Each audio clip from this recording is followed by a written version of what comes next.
Good evening, everyone. I call the December 12th, 2022 school board meeting to order. It is 7:01 p.m. We're in room conference room C of the Fisher Administration Building at 12121 West North Avenue.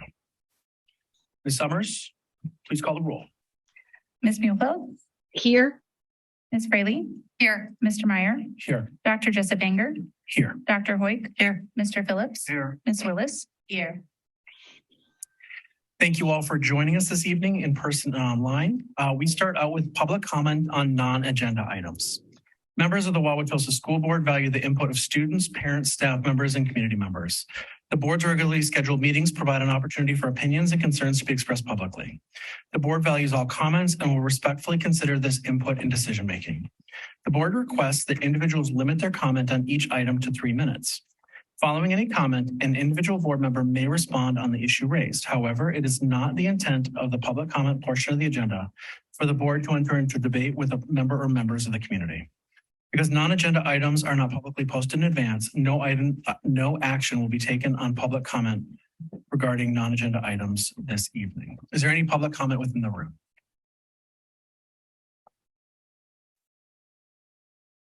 Good evening. I'd like to comment on number 3, the strategic goal number 1 for academic, or no, I'm sorry, A underneath that. I pulled 147. Mr. Seabrook, is this an item that is on our agenda? Yeah. That's what you said, right? The community consent on consent agenda? On non-agenda items for this. Oh, you're on non-agenda. Okay. Yep. No worries. Thank you for your understanding. Jamie, do we have any non-public comment and any non-agenda items online tonight? There are no hands raised. Okay, thank you. We will next move into our consent agenda. Are there any items on the consent agenda which board members would like to remove for separate discussion and action? Yes, Mr. Meyer. Yes, please. Separate discussion and action on the minutes for the special meeting of last Monday night, and separate action on the superintendent's salary vote. Thank you.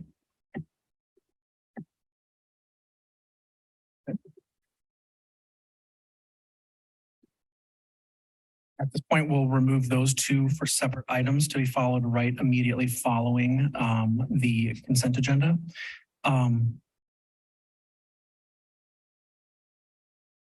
Dr. Hoyk, can I ask you to read the recommendation?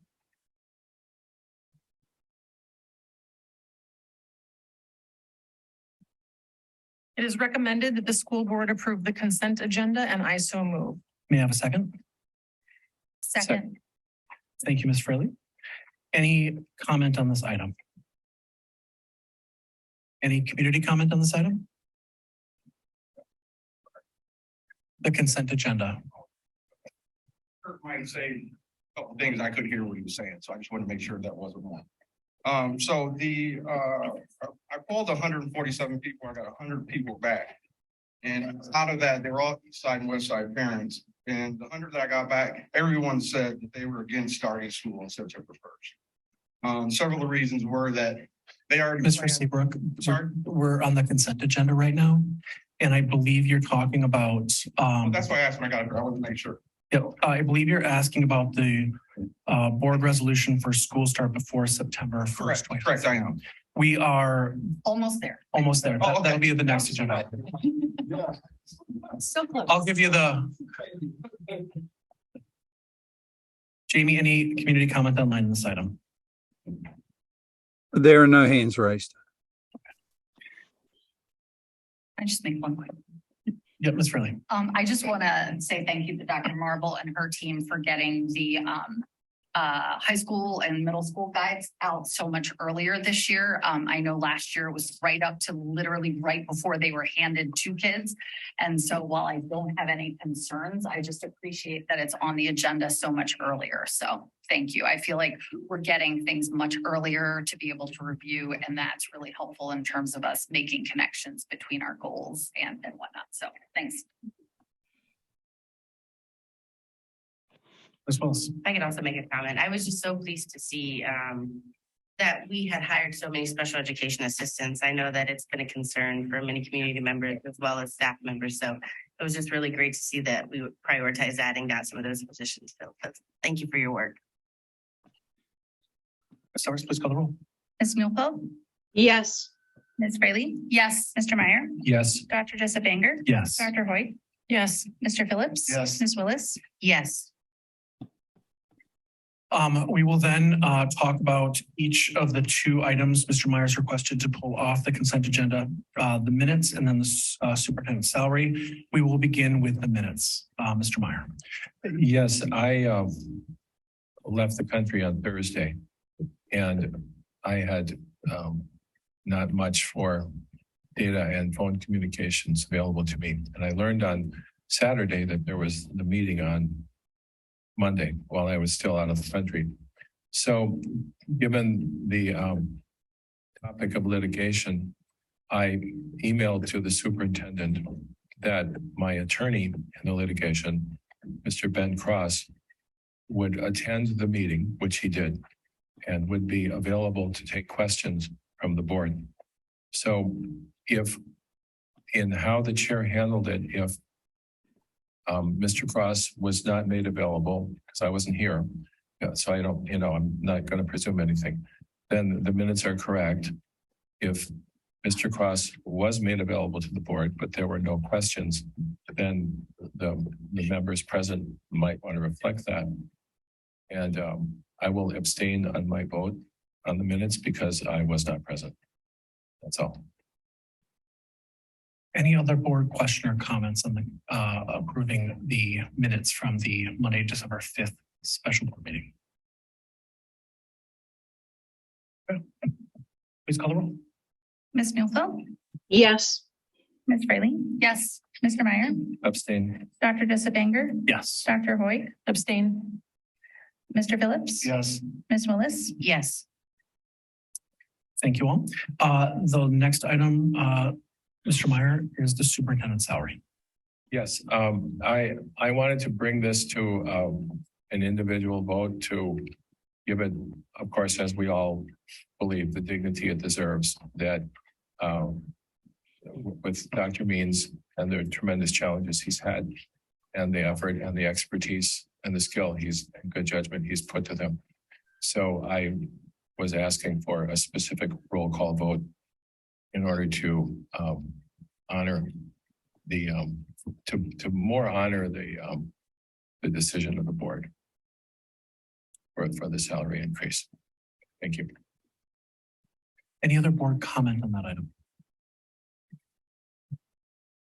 I'll just say I think it's a very nice gesture because it is the most important decision that we make. It's the thing that I feel like I'm most proud of from my time on the board is contributing to bringing Dr. Means in. So I appreciate the gesture and think it's well received by me at least.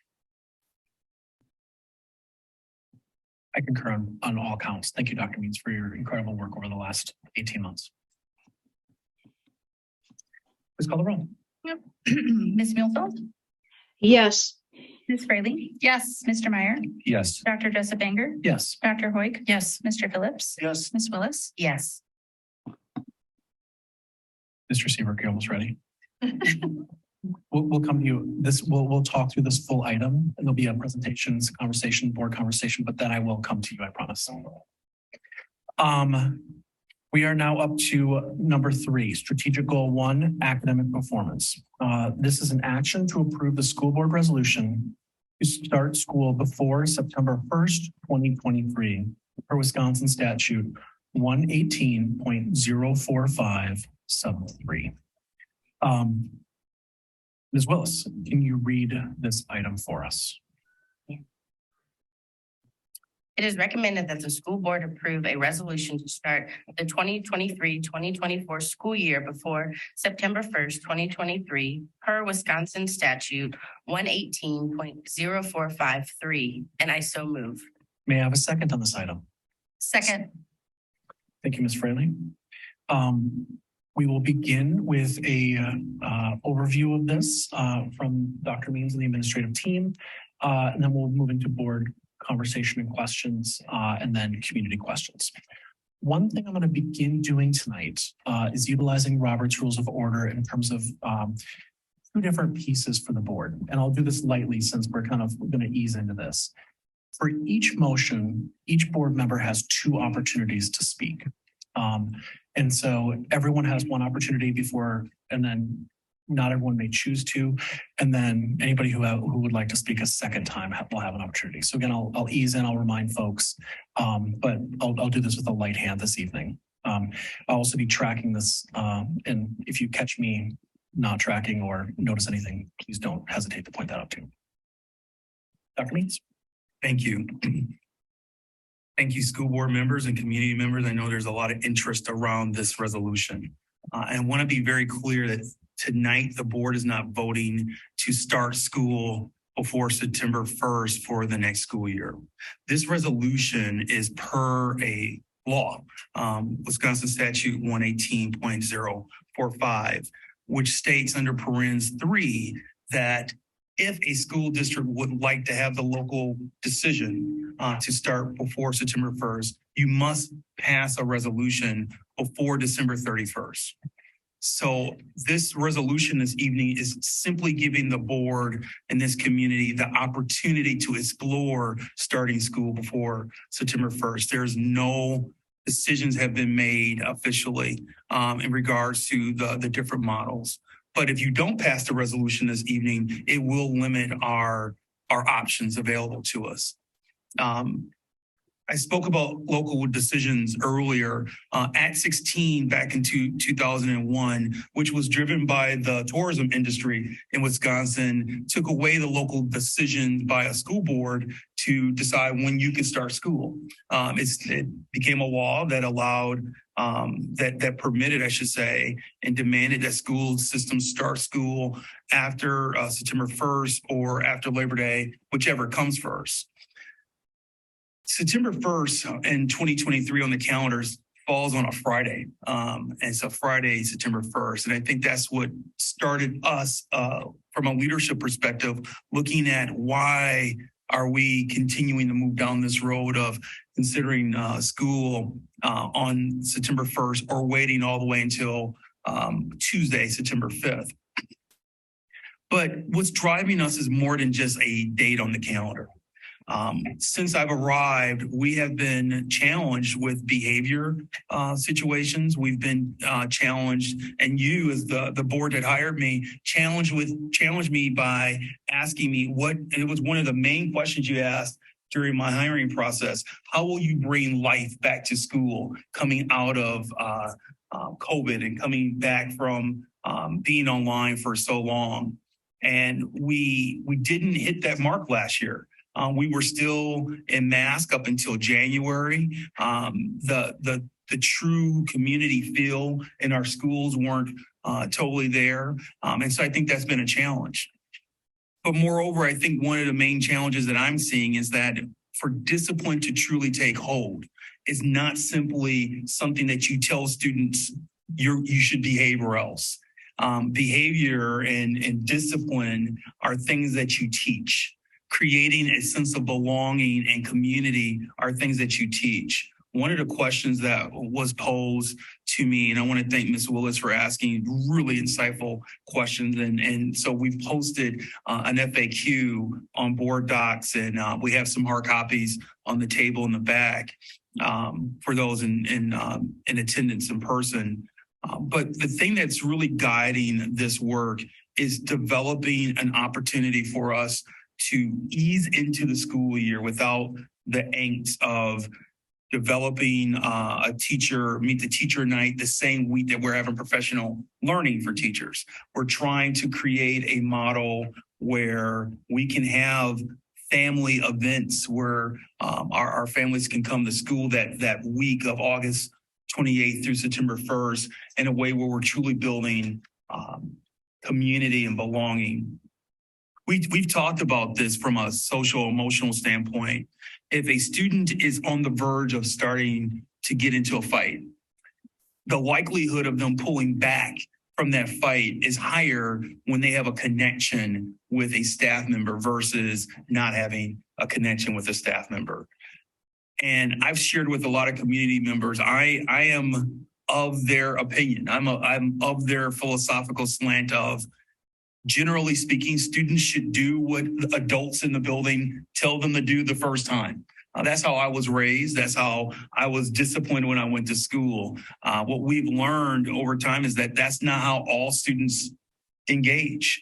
And coming out of the COVID-19 pandemic, the time to just settle and to reestablish a school community is more important than ever. We're seeing the benefits of it now when our elementary schools and our middle schools have grade level assemblies. The culture and the tone of the buildings change significantly when there's an opportunity for students to come together. In the psychology world, they use the terminology of proximity, and that a lot of young people come, well, not even just young people, individuals who are coming back from the office, coming back to the office. The ability to just deal with proximity to people is something that we're learning again. So the resolution in front of you tonight is not to vote this evening to start school before September 1st. I want to be very clear. But what it does, it allows our administrative team to work with various stakeholders, our PTA council, area council. It allows me to work with our superintendent teacher advisory council in a more deliberate way. It allows me to have listening sessions to determine which of the models would be best for our school community. Understanding that our goal isn't just start school simply to start school, but we have a logic behind this. And the logic is to address the things that you wanted addressed last school year and we were unable to do. And as I look at some of our challenges as a school system, reconnecting with students, creating belonging is really critical. One of the articles that's grounding this recommendation for this resolution that I think is really important, I have a hard copy of it and can email it to people if they would like. But the article around race and belonging in school, how anticipated and experienced belonging affect choice, persistence, and performance from an article from 2015. It talks about the fact that when young people, all young people, regardless of your race, but especially when you have young people who are coming from different communities, when they feel like they belong in a school structure, they perform better. They are more at ease and will persist. And that persistence even goes through the level of when you are on the verge of engaging in a fight. Are you going to fight in a school community that you belong in? Or are you going to fight in a school community that you don't feel like you belong in?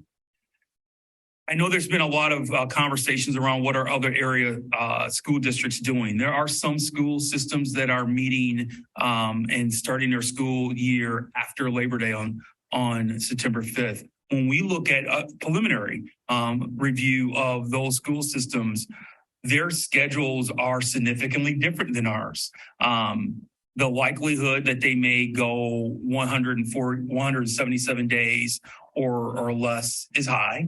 That means you're not going beyond that first week in June if you start on September 5th and you want to end the first week in June. So generally speaking, that means you're going to have about 177 days. Let me pause here for a second because longtime observers of public schools in Wisconsin will remember there used to be a law that said you had to have at least 180 days. That went away. There's no longer a day requirement. Now it's a minute requirement. What I'm pleased to say is that if we wanted to start school on September 5th, our elementary and middle schools would meet the minute requirement. Our challenge is the high schools. Our challenge is the high schools because we want to do and configure our learning experience very differently for high school students. We want to offer the ACT testing in a way where there are only juniors in the building. That allows us to have more proctors for that day. We like to have a day where our freshmen are orientated and brought into their school community. Our exam schedule is unique, and that makes and imposes challenges. At least for one area school district that we looked at, That district, they're in school for with their high school students 5 minutes longer than we're in school. Now, you may say 5 minutes, that's not a long time. That's not a big deal. 5 minutes over 177 days equates out to 15 hours. That's 2 additional days. So the 5 minutes is a big deal. We have a tradition here where our seniors are released earlier. That would go away if we don't have the additional days.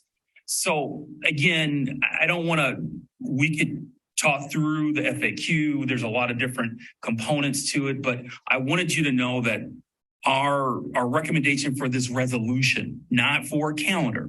The calendar will come before the board in February. The purpose of this resolution is to give our school system flexibility of looking at multiple models. Now, we may go through the process and working with our parent leaders through the PTA and working with the teacher advisory council that I have. And that's none of the people that I've just cited, none of those stakeholder groups are shy. They will tell me if starting before September 1st is not a good idea, they will articulate it. And I'm confident that they will give us good counsel. But if you don't pass the resolution this evening, that eliminates some options. And candidly, that will then, by product, it will limit the types of options we have, especially at the high school level, for the types of things that we're trying to build in regards to culture and climate. So I'll stop there and see if you have any questions. Let's go with questions from the board. Ms. Freley. So if we pass this tonight and the waiver is denied, when would we hear that? First week in January. Okay. And so then it becomes a non-starter. Yes. Okay. And if I heard you correctly, then if it did go through, you would speak to all of these different community stakeholders, teacher groups, school administration, et cetera, and then align your proposal so that it is supporting our strategic plan. It would come to the board the first meeting in February. We would vote the second meeting in February. Ma'am. So all we're doing tonight basically is allowing ourselves the possibility to explore whether or not we want to do something different. Yes. There's nothing that's changing tonight based on, we're just giving ourselves an additional possibility. You are not making a commitment tonight. Okay. Yes, you're just giving yourself the opportunity to explore an option. Okay, then I will just hold all of my other thoughts about agrarian calendars and performance and academics and whatnot until February, and just say that I can fully support this resolution, given that it is really just about giving us an opportunity to think about innovation and to consider how we look at school differently, and want to ensure that we're engaging all the appropriate stakeholder groups. Leanne, that was your first comment. That's going to be my only comment. Shocking. I know. You all hold me to that. Mr. Meyer. And by rule, we have no time limit on our comments. So the policy committee may want to look at that. But It does state 10 minutes total. it does. Okay. Good. So as a parent, I would desperately not like starting before September 5th. And I completely identify with anyone who would be unhappy about starting before the Labor Day weekend. And me personally, I am kind of a rule follower. And if you told me to show up on September 5th and not get into a fight, I wouldn't, hopefully. However, we pay educators, highly skilled, highly trained educators, to lead us to educate the kids and to teach behaviors. And we must hear what that advice is, whatever it might be, when we come to the time where we actually will decide this. Also, every teacher that I have personally known has commented on the need for some kind of a shortened week runway to start school, because love them as teachers do, they say those little kiddos are just bouncing off the walls that first day from summer, and it's hard. And so I could see how there would be a recommendation that parents might not be in favor of. And my inclination would be, Dr. Beans, to support whatever recommendation you bring forward. And therefore tonight, I will vote yes to keep your options open. Thank you, Mr. Meyer. Dr. White. I appreciate the clarification that this is just to keep options open. We're not voting. I also really appreciate the history. I did not realize that the reason the September 1st date exists is because of tourism. And obviously I would always want us to do what's best for our students, not necessarily what's best for tourism in Wisconsin. That shouldn't be our primary objective. And I'm just going to ask this question, even though Leanne held off on her questions about performance, but I'm going to just go ahead because I think it's important to maybe give context because, you know, some of the things we're hearing are like, well, what does it really matter? What would you do differently in a full week versus starting on a Friday? So can you kind of foreshadow for us what you sort of envision that looking like? What would that first week look like if we came in with this strong start program? Thank you for the question and the opportunity to answer. Let me start by saying that school systems around us right now, candidly, some of the school systems that we aspire to compare ourselves to from a score standpoint, they're doing a strong start right now. They're paying their teachers per diem pay to come in for days to do the very things that we're suggesting to do with this strong start model. But it will look different in that, let me start with professional learning days. So August 21st through the 24th, conceptually, would be the professional learning days for teachers. The first day would be a school day. That would be the 21st. The 22nd would be a district day. And then we would get out of teachers' way and allow them to collaborate and build their classrooms on the 23rd and 24th, having that Friday, the 25th, as a day off. That's significant, I believe, as a former teacher, in that in our school district during that professional learning week, we insert the evening of one of those days a meet the teacher night. We would not incorporate that. We would have the meet the teacher night the following week, that strong start week. During the week, we would truly teach young people the strategies that we expect them to utilize when they are being academically persistent. What does it mean to work hard? What does it mean to pay attention? Those words mean a lot to young people who come to school ready. For some students, we have to teach those skills. And I think coming out of COVID, we should not take that for granted. But we would also bring joy back to school. We would want to have assemblies and opportunities where the students can connect with their teachers in a way where we're creating greater belonging and really emphasizing our positive behavior intervention systems, our PBIS system. So often we put posters up on the walls or in classrooms, but the kids don't know what it means. And our teachers are asked to hurry through and read the poster and then get to their content. Sometimes just unpacking what the poster says and what it really means and how we're going to live that motto and that way of being is really critical and important. And I think the last thing that we would create are opportunities for our families to embed themselves in our school. And what I mean by that is back to school nights, open houses.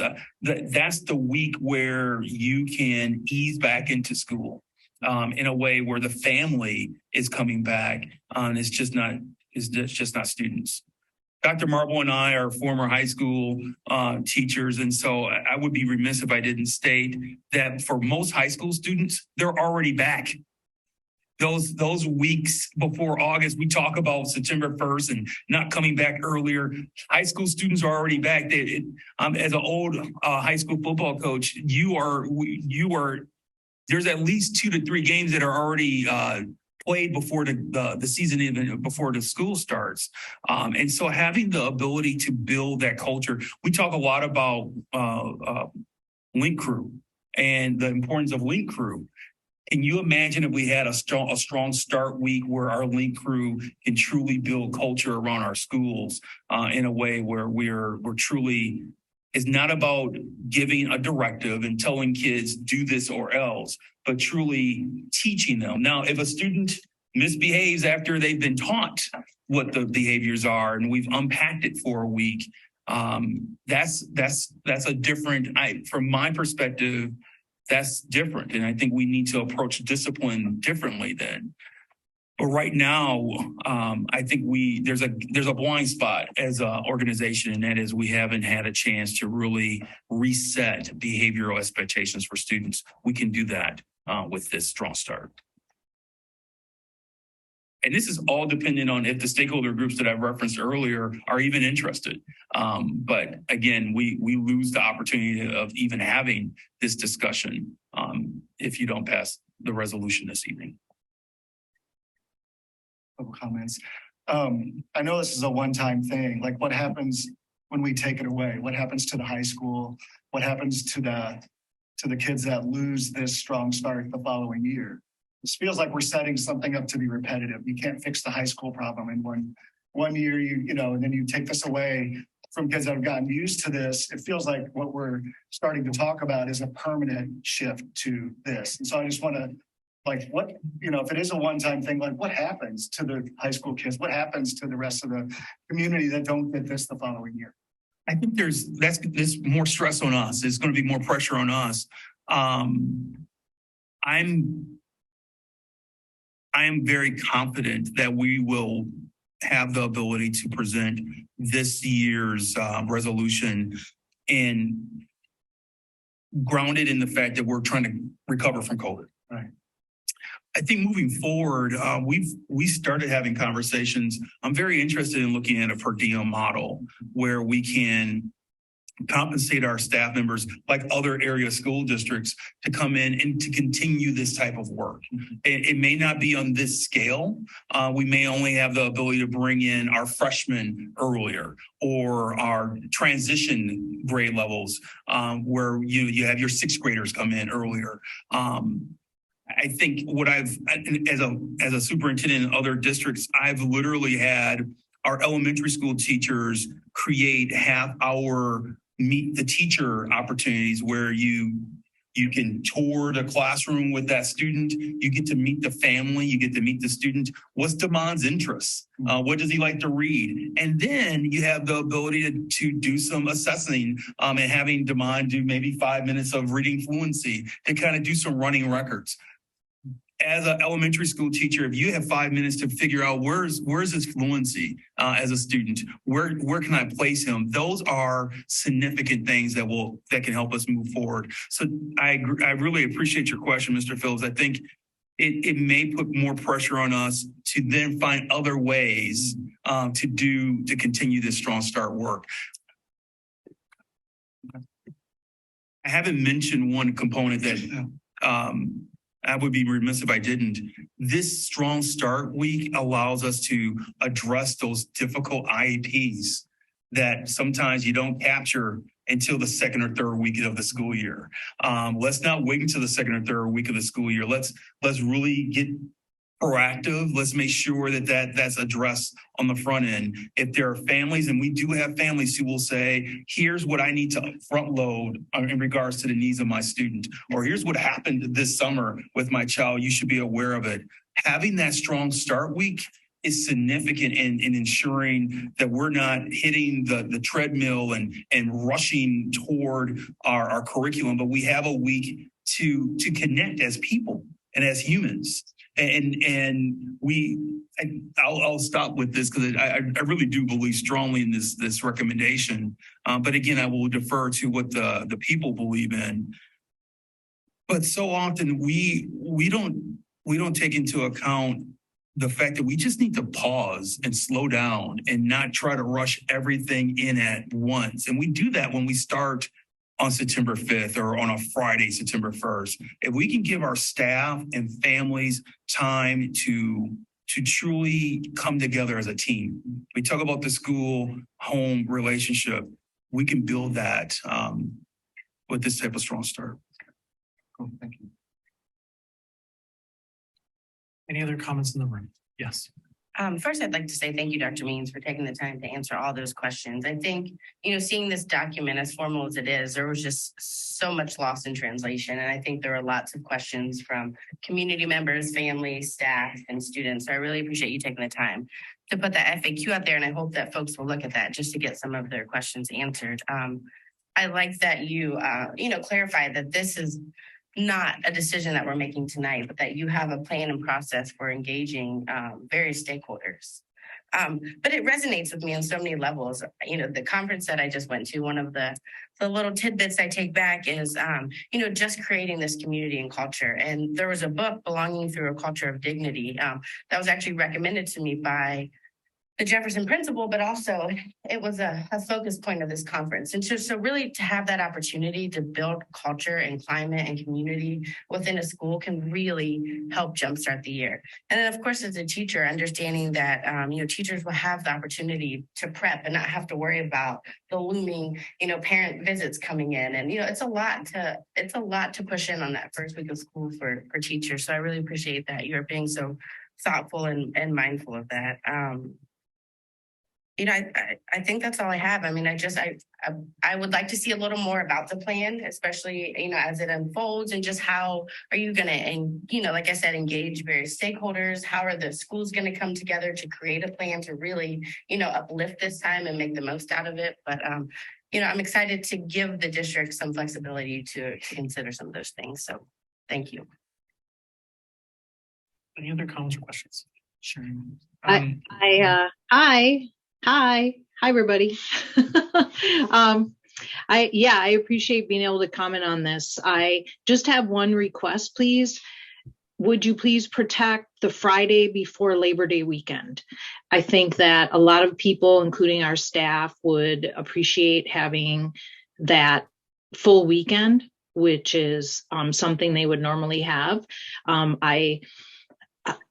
I mean, among all of the other comments that other board members have talked about, I like the fact that we would be able to calibrate and have a longer runway, and having the educators coming in that week prior versus the last week before school starts. So it gives us some flexibility. There's a little bit of innovation in this, but again, you've got a lot of work to do, Dr. Means, with selling this, if you will, to the entire community, including the team that we have working with the students. So, I would like to give some leeway here, but I would also like to protect Labor Day weekend for families and the staff. That sounds great. I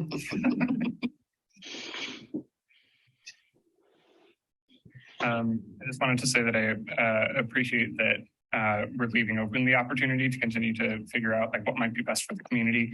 I would say that as a member of Link Crew, I know that as much as it would be helpful in many cases to have more time to be able to participate in things like that, but as you move forward, just I think structure and just a clear plan will be very helpful for students who want to help engage new students in that process, because sometimes it's difficult to feel like you can engage the new students who might not be interested in engaging if you don't have that structure. So just continuing to engage students, both who will be most affected by this process, but also those who are interested in assisting in making that process easier for other students as well. Be in touch. Thank you. Seeing no other comments from the board, I would just say, at different points in my career, I've been charged to different major universities of creating transition programs that support academic success. And I very much look forward to see what is developed here and what's a possibility. And I applaud the district for thinking creatively and recognizing there's a need for this. And hope those who have good ideas on this come forward and share those ideas, and we'll see if we can land on something that'll work for us. Mr. Seabrook, it's your time to shine.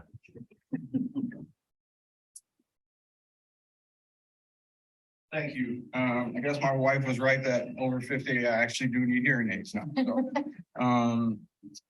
So as I was speaking before, I polled people from the east side and the west side coast that I know, and all of them did not like the first start date, particularly because it being done right now, as people have already set their schedules for next year when they do their vacations and things. And most people do those ahead of time, and they always do it at the same time every year with friends or different things.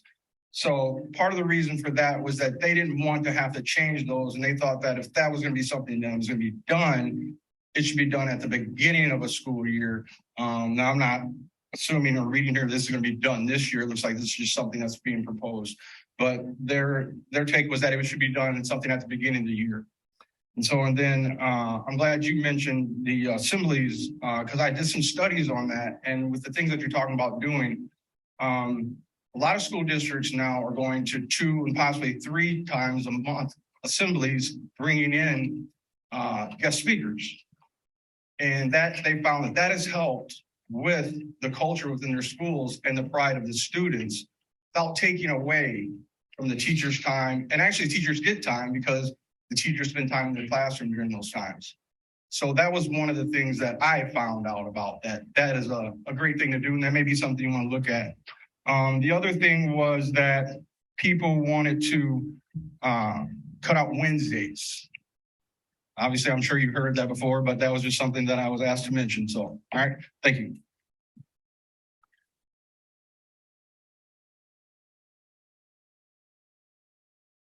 Hi there, Jen Craft, 8818 Ravenswood Circle. While this idea, I understand what's happening, and this is the first step and perhaps a long journey to overhauling, the beginning of the school year and what that looks like. I don't think it's all bad. I think Lutheran and Catholic schools have been doing this successfully for a long time. I think that sometimes at the end of the year, kids and teachers and you're done. So being done sooner it's not the worst thing, because if you're going to have some time at the end that's not used well, you might as well use it up front. So this isn't all bad. However, I do have concerns about the wording of the actual resolution that was emailed home on the 9th. I'm going to quote it. This is part of the process of instructing students how effectively to apply social awareness. Now, that's a real charged word. And I'm hoping that our board has learned from the last 5 months that can be interpreted many, many different ways. I right now would ask that prior to the board in February, the second meeting voting, that we have what the social awareness lessons look like, what the social awareness structure of the day is going to look like. Also, I'm very concerned about the amount of planning and coordination this is going to take, and it's going to take away from the present school year. We have concerns right now. This strong start, not all kids need this. So I would refer you to your own strategic objective 1.3 for academic performance goal that says data will be monitored and reviewed. And I would encourage you to currently look at our behavior data and perhaps think outside the box. What is our current behavior data? What is our current academic data? What is our current attendance data telling us? And who are the students that a strong start might most benefit? And maybe that this option be presented as that, an option. Thank you.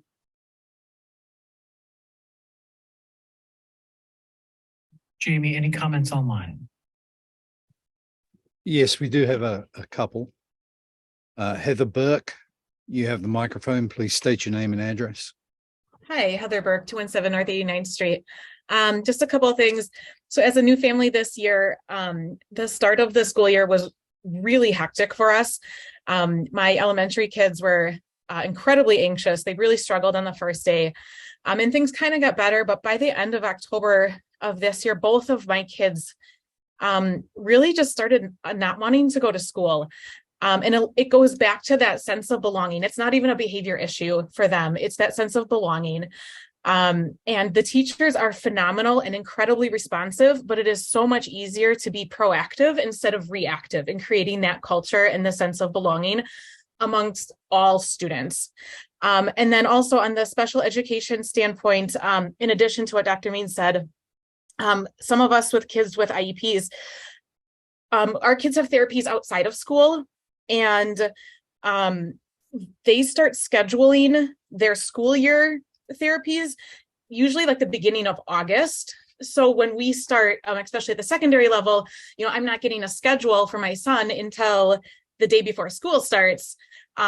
It's a problem. It makes it really hard for us and to have that in and out of school balance. So I really hope that we can vote yes to just explore other options and have more conversations. And I would also ask Dr. Means if you could please include the special education and disability communities in these conversations. Thank you. Thank you. Kendra Kovar, you have the microphone. Please state your name and address. Kendra Kovar, I'm an 8th grade teacher at Whitman Middle School, and my address is 2405 Merlin Way. A lot of what I'm hearing is really not new. I've been at Whitman for 17 years, and prior to COVID, we did a lot of these things. We had web leader training. I was one of the facilitators for that. We've had open house before school. We've had that Friday before Labor Day off. And actually, so we've done a lot of that, and then COVID took a little bit of it away because we couldn't have the large group with the web leader kind of things. But we were doing them, and actually we've done a lot of them this year, and we've been encouraged by Dr. Means and a past superintendent to always use the first week as a strong start, building relationships, getting team building activities, doing those kinds of things. And to be real honest, it doesn't matter whether you do that September 5th or August 28th, as long as you dedicate that time to actually building relationships with the kids. And we've all worked together in our building to do that, and I'm sure other buildings have. And to be perfectly honest, if you're doing teach-tos on how to behave, a large setting in the gym is not the place. You don't put 200 kids in a room and expect them to focus when they can see 199 other peers in front of them. The best instruction to teach tos on behavior take place in a smaller setting, in a classroom with less than 30 kids. You get a lot more engagement, you get a lot more participation. Kids are much more willing to participate because they're not responding in front of 200 kids, they're responding to less than 30 kids. So I'm just saying, it doesn't matter when you do the Strong Start as long as you dedicate time to it. And if this is a difference of ending June 6th or May 31st, I don't know. But we've been doing this, so I'm just surprised that so many people are looking at it like, ooh, what a novel concept. After teaching 33 years, 17 of them in the district, we've been doing stuff kind of like this. I just, maybe it wasn't as formal as you might be making it now, but we've had the open house beforehand and whatnot, like I said earlier. So thank you. Thank you very much.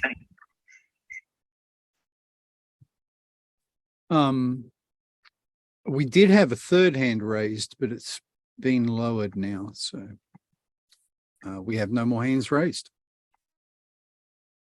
I think we're at the point with comment that we've had that we'll be calling the roll. Ms. Muehlfeld? Yes. Ms. Fraley? Yes. Mr. Meyer? Yes. Dr. Jessup Banger? Yes. Dr. Hoig? Yes. Mr. Phillips? No. Ms. Willis? Yes. That motion passes.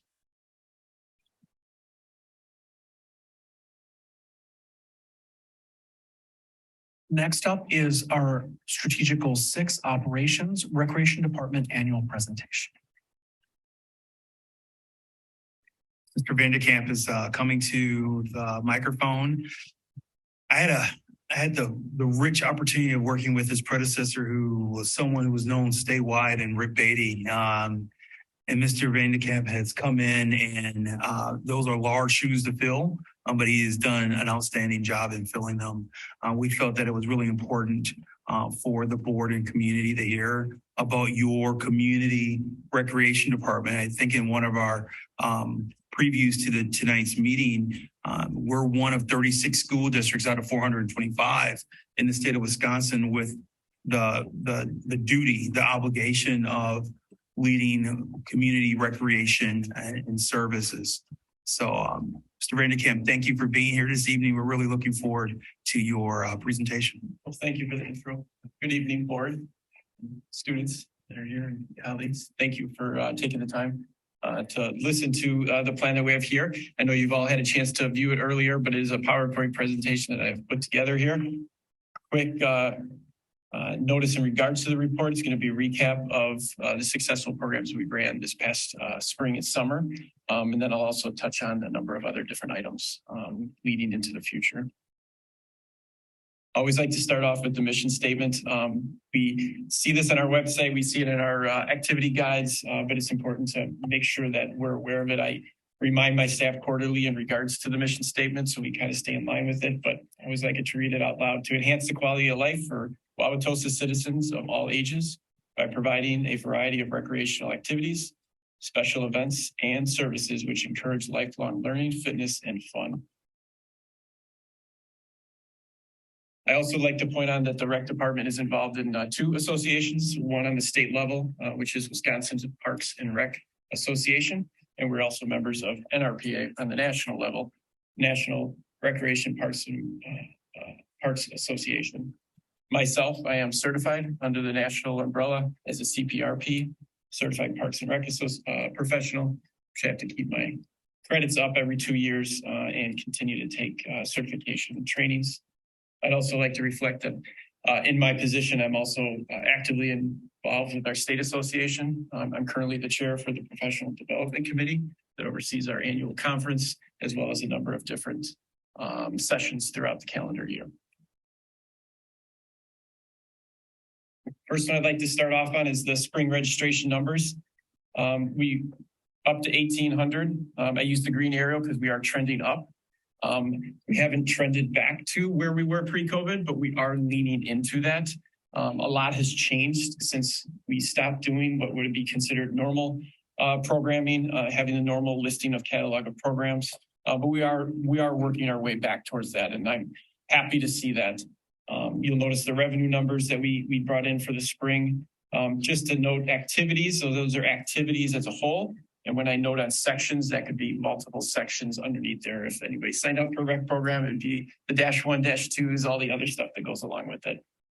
I noted right below there some of the spring programming that we saw success in, which has been a staple for ours is the adult softball, both the competitive and the recreational level. Our TVL, Tulsa Volleyball League.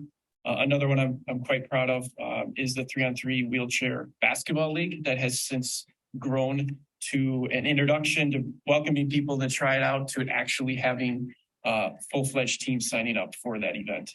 Tosa Tots is another one that we're very excited about and has expanded over the years, as we all know. And then tree climbing. We've actually moved it from Hart Park to, as some of the staff that have offices here have seen it, we've moved it to one of our great trees that are on property here in the building that we're at for the meeting this evening.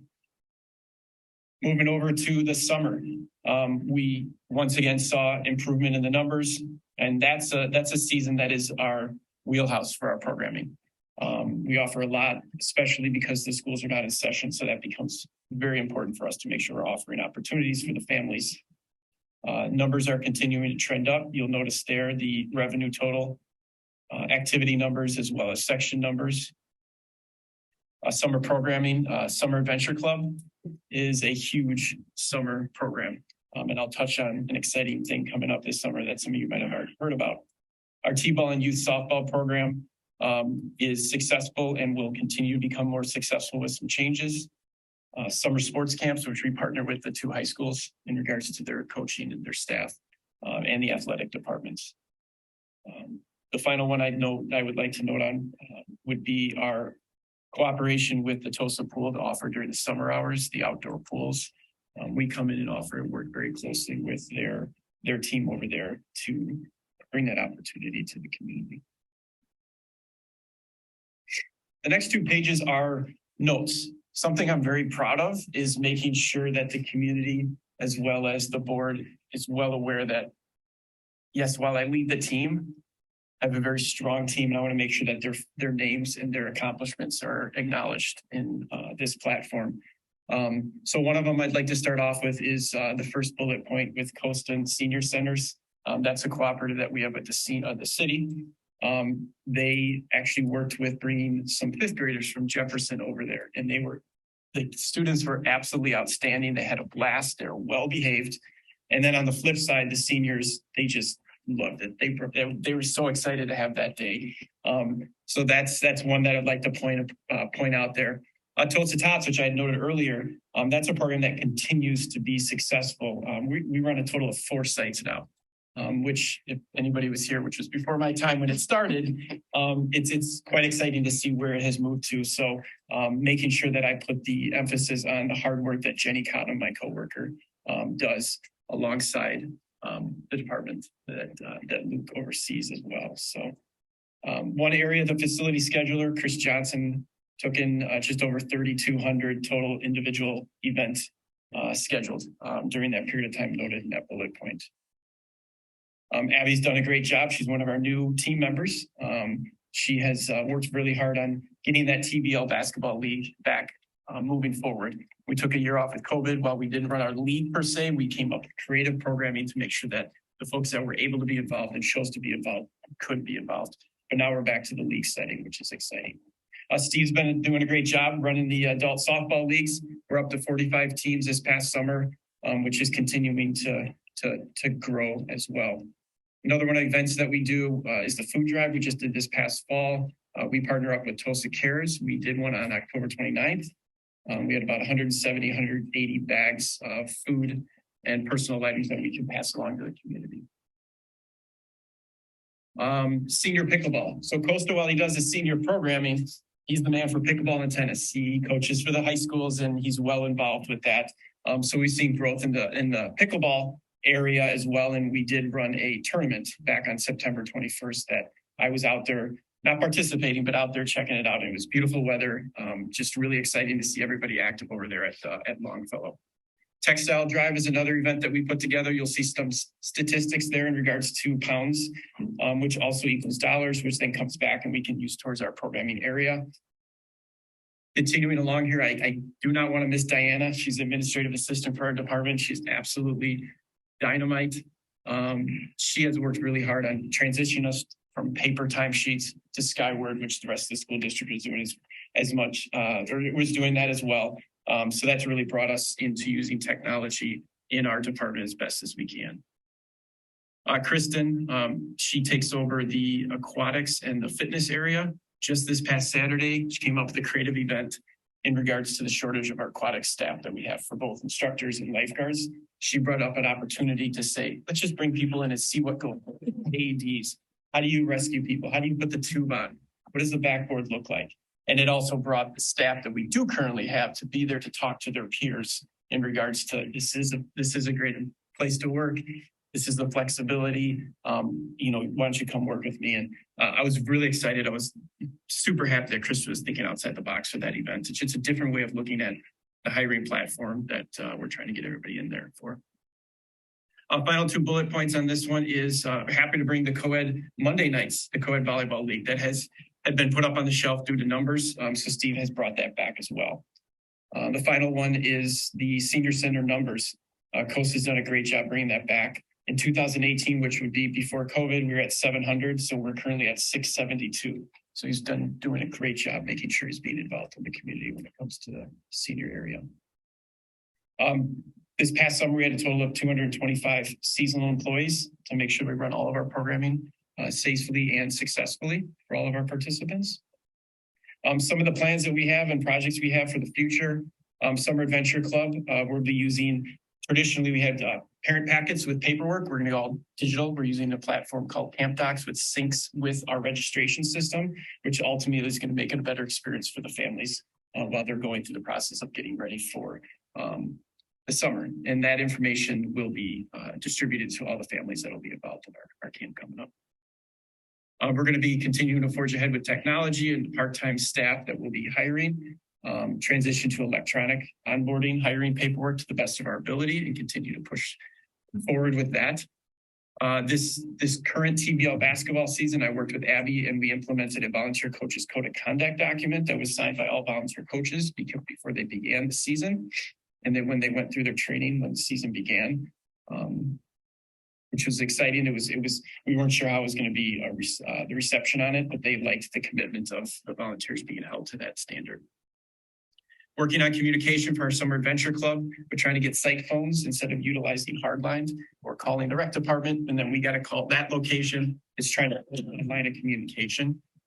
Continue to be aggressively seeking out and developing innovative programming by closely monitoring local and state and national levels. Most excitingly, Summer Adventure Club, there's been a strong wait list and a lot of interest in the program. So we looked at every opportunity we can. We will be looking at adding a fourth site, which will be McKinley, which is an ideal, outstanding location, both facility-wise, but location-wise to complement the other sites that we currently have. Our T-ball and youth softball program will be transitioning to using with our current staff that we'll have on site, using some volunteer coaches, which we have never done that for that program before, which will bring more involvement and having the parents be involved at that younger age, which is really important. Hiring and retention plan, we worked on the team with that, giving ourselves a little bit of a roadmap in regards to we're not immune to the hiring of whether it's private or public sector, we are not immune to that. So we're actively and creatively looking at how do we stay competitive on the landscape with hiring part-time staff. I won't go through them. You had read them earlier, but I always like to make sure that both the board, but then also my team we read through testimonials. We keep a little spot in our email box to read through them and to keep us honest. These are the reasons that we do what we do. And it's really important that we continue to keep an eye on our goal and providing that for the community. That is my report. I thank you for listening, and if there are any questions, I'm welcome to help answer that. Thank you. Mr. Meyer. Thank you.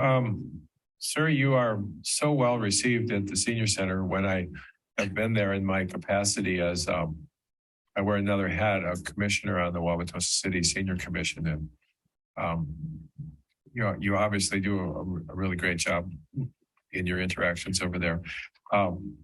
My particular question has to do with pickleball, which when I got on the Senior Commission, I learned that this is a raging thing now in the senior community, actually throughout the United States.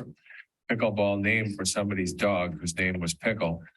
And the topic I sort of brought up in the first finance committee meeting, not to duplicate that here.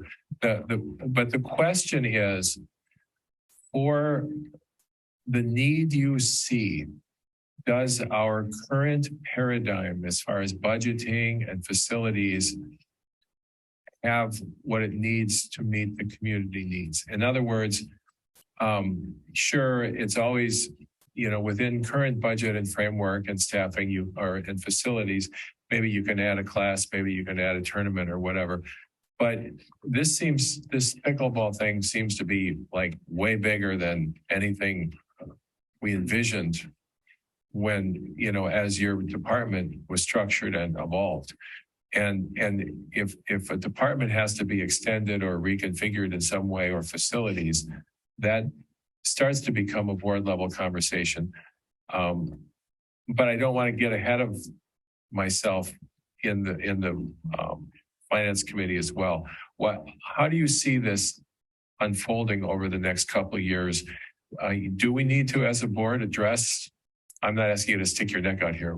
Sorry, Dr. Means, but can we meet the needs with current stuff, current people, current staff, or is this something totally new? I mean, it's like when the lacrosse thing started with young people, or if we were to all of a sudden have to or want to offer hockey as a K-12 sport, we'd have to rethink a lot of things.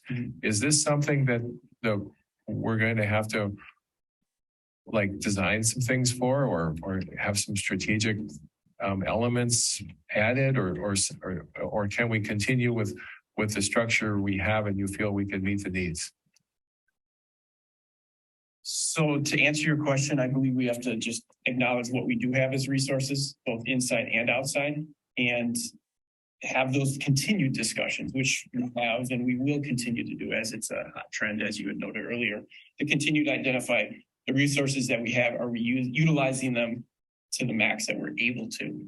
And then if there's a need outside of that we are not hitting, then the further discussions would be had in regards to what do those resources look like past that. But I believe we have a good amount of resources currently, both inside and outside, because with the new schools, they were lined with pickleball, the gymnasiums, with a number of other lines, but they were lined so we could use those. And how are we using those appropriately? And are we hitting the needs for the folks that would like to sign up for it? So it's continuing to dive into that, researching that.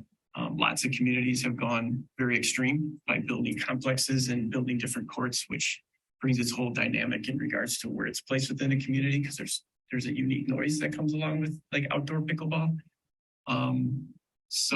But yeah, it's definitely a conversation and an observation that we will continue to view. Costa and I talk about pickleball. It's got to be once or twice a week. He loves it personally. He does play it. But it is a topic that's regularly talked about. So it's on the forefront of our thoughts regularly. Oh, and he's done such good work on researching it. For example, there was the idea of having pickleball on the Brightlow Field area on the eastern end. And I'm told he did some research and he found out in another community that pickleball actually has this ongoing, the noise of the ball hitting the racket incessantly into the evening. The neighboring houses might not be so appreciative of that. So, but that's something where you wouldn't know unless you had experience with it. And he's been doing this research to sort of, see what other communities have learned. How will we know when we're at a point where the board needs to take it up? Will administration come to the board and let us know that, we think we're kind of at capacity here, and that is the process then. Yeah, clear communication in regards to. Oh, okay. So in your report, maybe your annual report, you come back next year, and if you saw that the need was of an order of magnitude that the board needed to make some decisions, then that's the time. Is that right, Dr. Means? Yes, sir. You'd like to do it? Yes, All right. you'd be happy to. Okay, thank you. Yeah, of course. Thank you. It's really. Two questions and then two comments. Yes. Next year I will be here, but I would love it if in the report you could share, I loved how you shared that there's 672 senior members and you were at 700. To be able to show us some data, I would have loved to have seen how many students with special needs are we serving in terms of adaptive opportunities. And I know we have some things that it's really easy to make them adaptive and other things that it may be more difficult. And how might we consider, we have adaptive in PE right now, or unified PE. I'm probably getting the terminology wrong.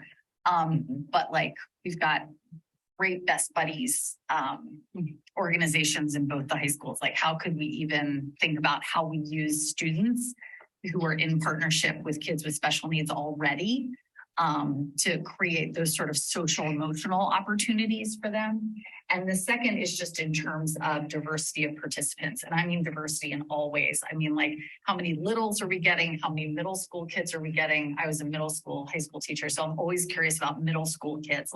How do we keep them busy enough that even if they're not on a sports team, that they have a community to be a part of outside of school, perhaps? So are there shorter or long-term programs that could happen throughout the year? So what is the diversity in terms of ages and in terms of who participates, race, special needs, et cetera? those were my questions. The two things I want to share, one is to just say, I have 3 kids. All 3 of them have worked for the rec department in some capacity, and they have been incredible life skill building, great first jobs, and just want to make sure that your staff hears that, like, they're building good future citizens because they have clear expectations, and they're also understanding that 16-year-olds don't control mom and dad's schedules and things like that. So I appreciate when you talk about sort of flexibility in that 225. The second thing I wanted to just highlight was you, in the last slide, you talked about your hiring and retention plan. It's been my experience as a parent that my kids are starting to figure out their summer plans earlier and earlier and earlier. It used to be that my kids didn't even mention getting a job until I said, like in April, like, hey, what's the plan for this summer? Now, my kids are talking now in December about what they're hoping to do next summer. And so I just wanted to put that out there to you, because I don't know if that's the experience of all parents, but I know my college kids in particular are already trying to figure out what the plan is. And so I don't know what your hiring timeline is or anything like that, but just something to consider. And then the last thing is, I appreciated the note about the intergenerational Hart Park and the 5th graders. I wonder if there isn't more opportunities for that within our community to cross over. I know Mount Mary in their new dorm has all these incredible intergenerational opportunities, and I know that's college kids and whatnot, but I know my kids at Jefferson always engaged with the Hawthorne Terrace community when they were all seniors. And I feel like there's so many incredible seniors that we have who could be incredible volunteers or paid staff. I just wonder how we reach them. So, but great job. I love the presentation. It's really helpful. Just want more data. Yeah, thank you.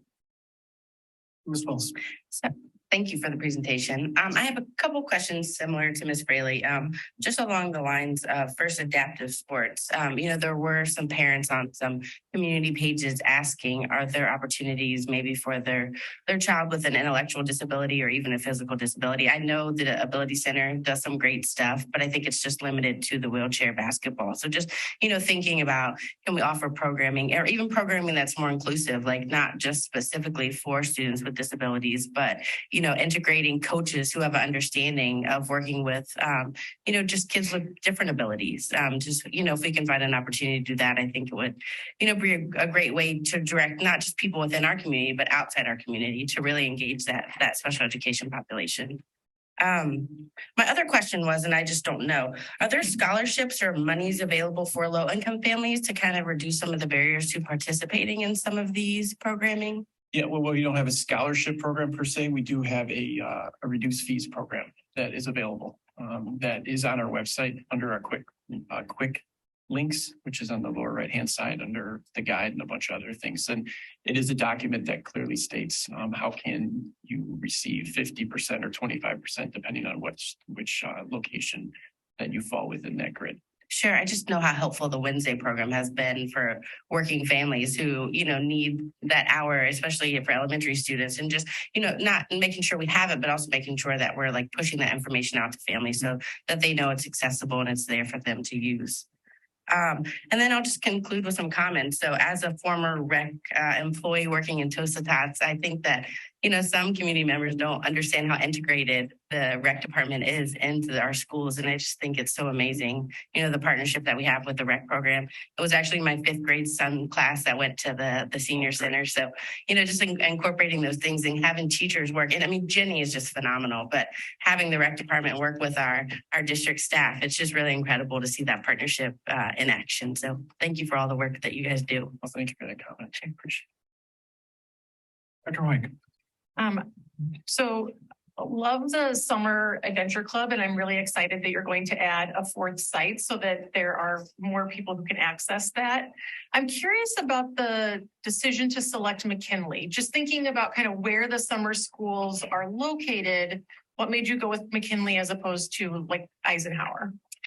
So it was more towards the location. We are going to provide transportation from the summer school site. Okay. The transportation So I'm sorry if that wasn't articulated. Transportation is going to be provided. So traditionally, we would try to pair up as close to Right. summer schools, which does make that transition from summer school to the camps quite chaotic during those times, and little ones and big ones running around. So transportation is going to be provided to those sites. Okay. Yes. Good question. Thanks. Any other board questions or comments on this report? Couple items. Two things that I recurringly get that I would pass along as feedback. One, the Summer Adventure Club sign up is quite possibly the most anxiety racking moment of about half an hour for parents in the greater Wauwatosa region. Anything you can do to make sure it's communicated really clearly, directions are all there, and streamlining that from a systems process perspective. No matter, like, parents don't do it enough to feel confident in it. So I would say whatever you're doing may be working, but you may need to do more. So just one of those things to constantly be thinking about. The other one is I have frequently heard about people missing the paper rec guide. That it's available online, but it's harder to review. And they miss having it. Oh, it's almost like the old Sears and Roebuck Christmas catalog. I'm actually getting head nods in the audience agreeing with me. I'm excited about this one. So like literally, I remember going through with highlighters and kind of reviewing stuff. I think there's ways to make a technology work. I'm not sure a PDF is the solution if it had built-in hyperlinks and other things, but that might be a place to kind of get feedback on it. It was also literally that moment where like you're triggered as a parent to be like, oh, I need to start thinking about this or that. So it was kind of a in the mail reminder. So it may be that there's a postcard that reminds you of like, check this out. Social media just doesn't quite hit the same way. And I've had a lot of people kind of comment on that they've missed things, or they've not thought to sign up, or just came out, stopped being a norm, and they didn't pick it back up after the pandemic. My colleagues have said a lot of good things about inclusive opportunities. I'm particularly intrigued by Ms. Fraley's comments as well about middle school and high school options. Middle school is such a key time when kids, they don't need to be in childcare, but they may want to be intrigued. What are the ways that we can think about getting them excited about learning, particularly active engagement over the summer, activities, adventures that they may have into the city, into the fields, into the forests. So whatever outdoor adventures we might have, I would love to see some creative stuff. So I continue to be really impressed with the work that you do. And those are the only comments that I think I didn't hear some of my colleagues say. Thank you so much. We've got one more report, and then we'll take community comment if there is any on both of the reports together. So, thank you. Thank you. Next up is the District Technology Department update. And that would be me. So I'm actually doing this one remotely, and I will share my screen.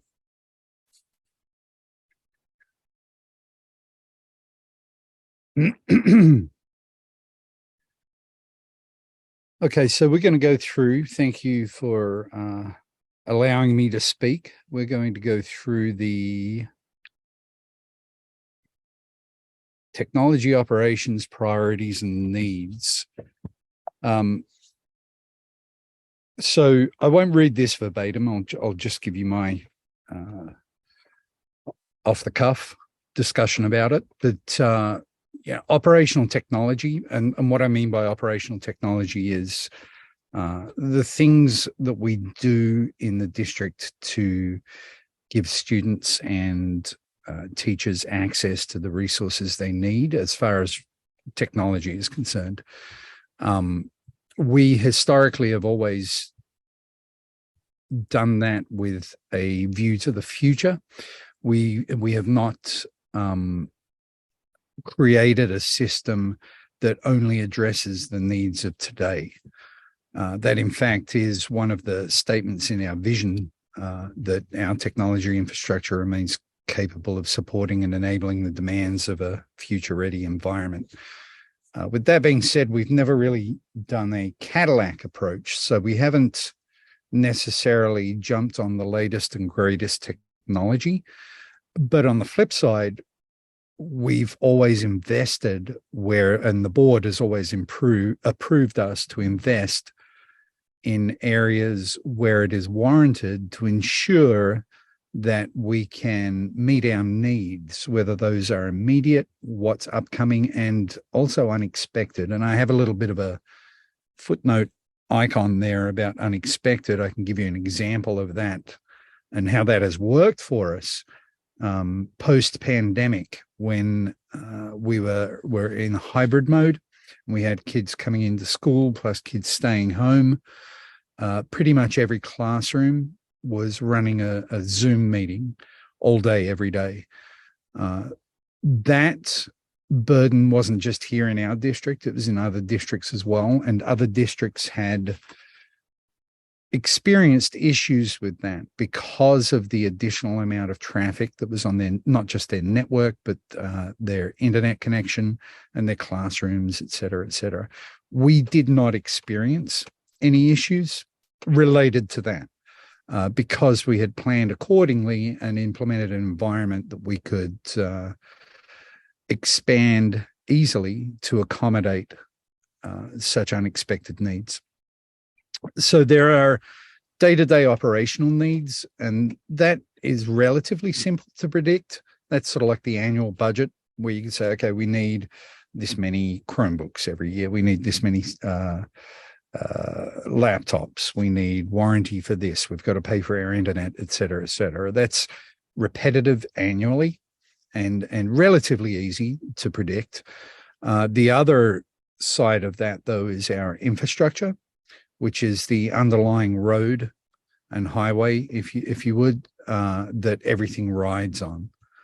That you don't refresh every year. That's something that happens once every 5 to 10 years. The state of our current infrastructure, while it's sufficient for our current needs, coupled with advancements in technology, not just performance enhancements, but also things related to security, et cetera, they brought us to a point now where it's necessary for us to commence planning for replacement and upgrading of core systems, the bulk of which was really done probably 8 to 10 years ago.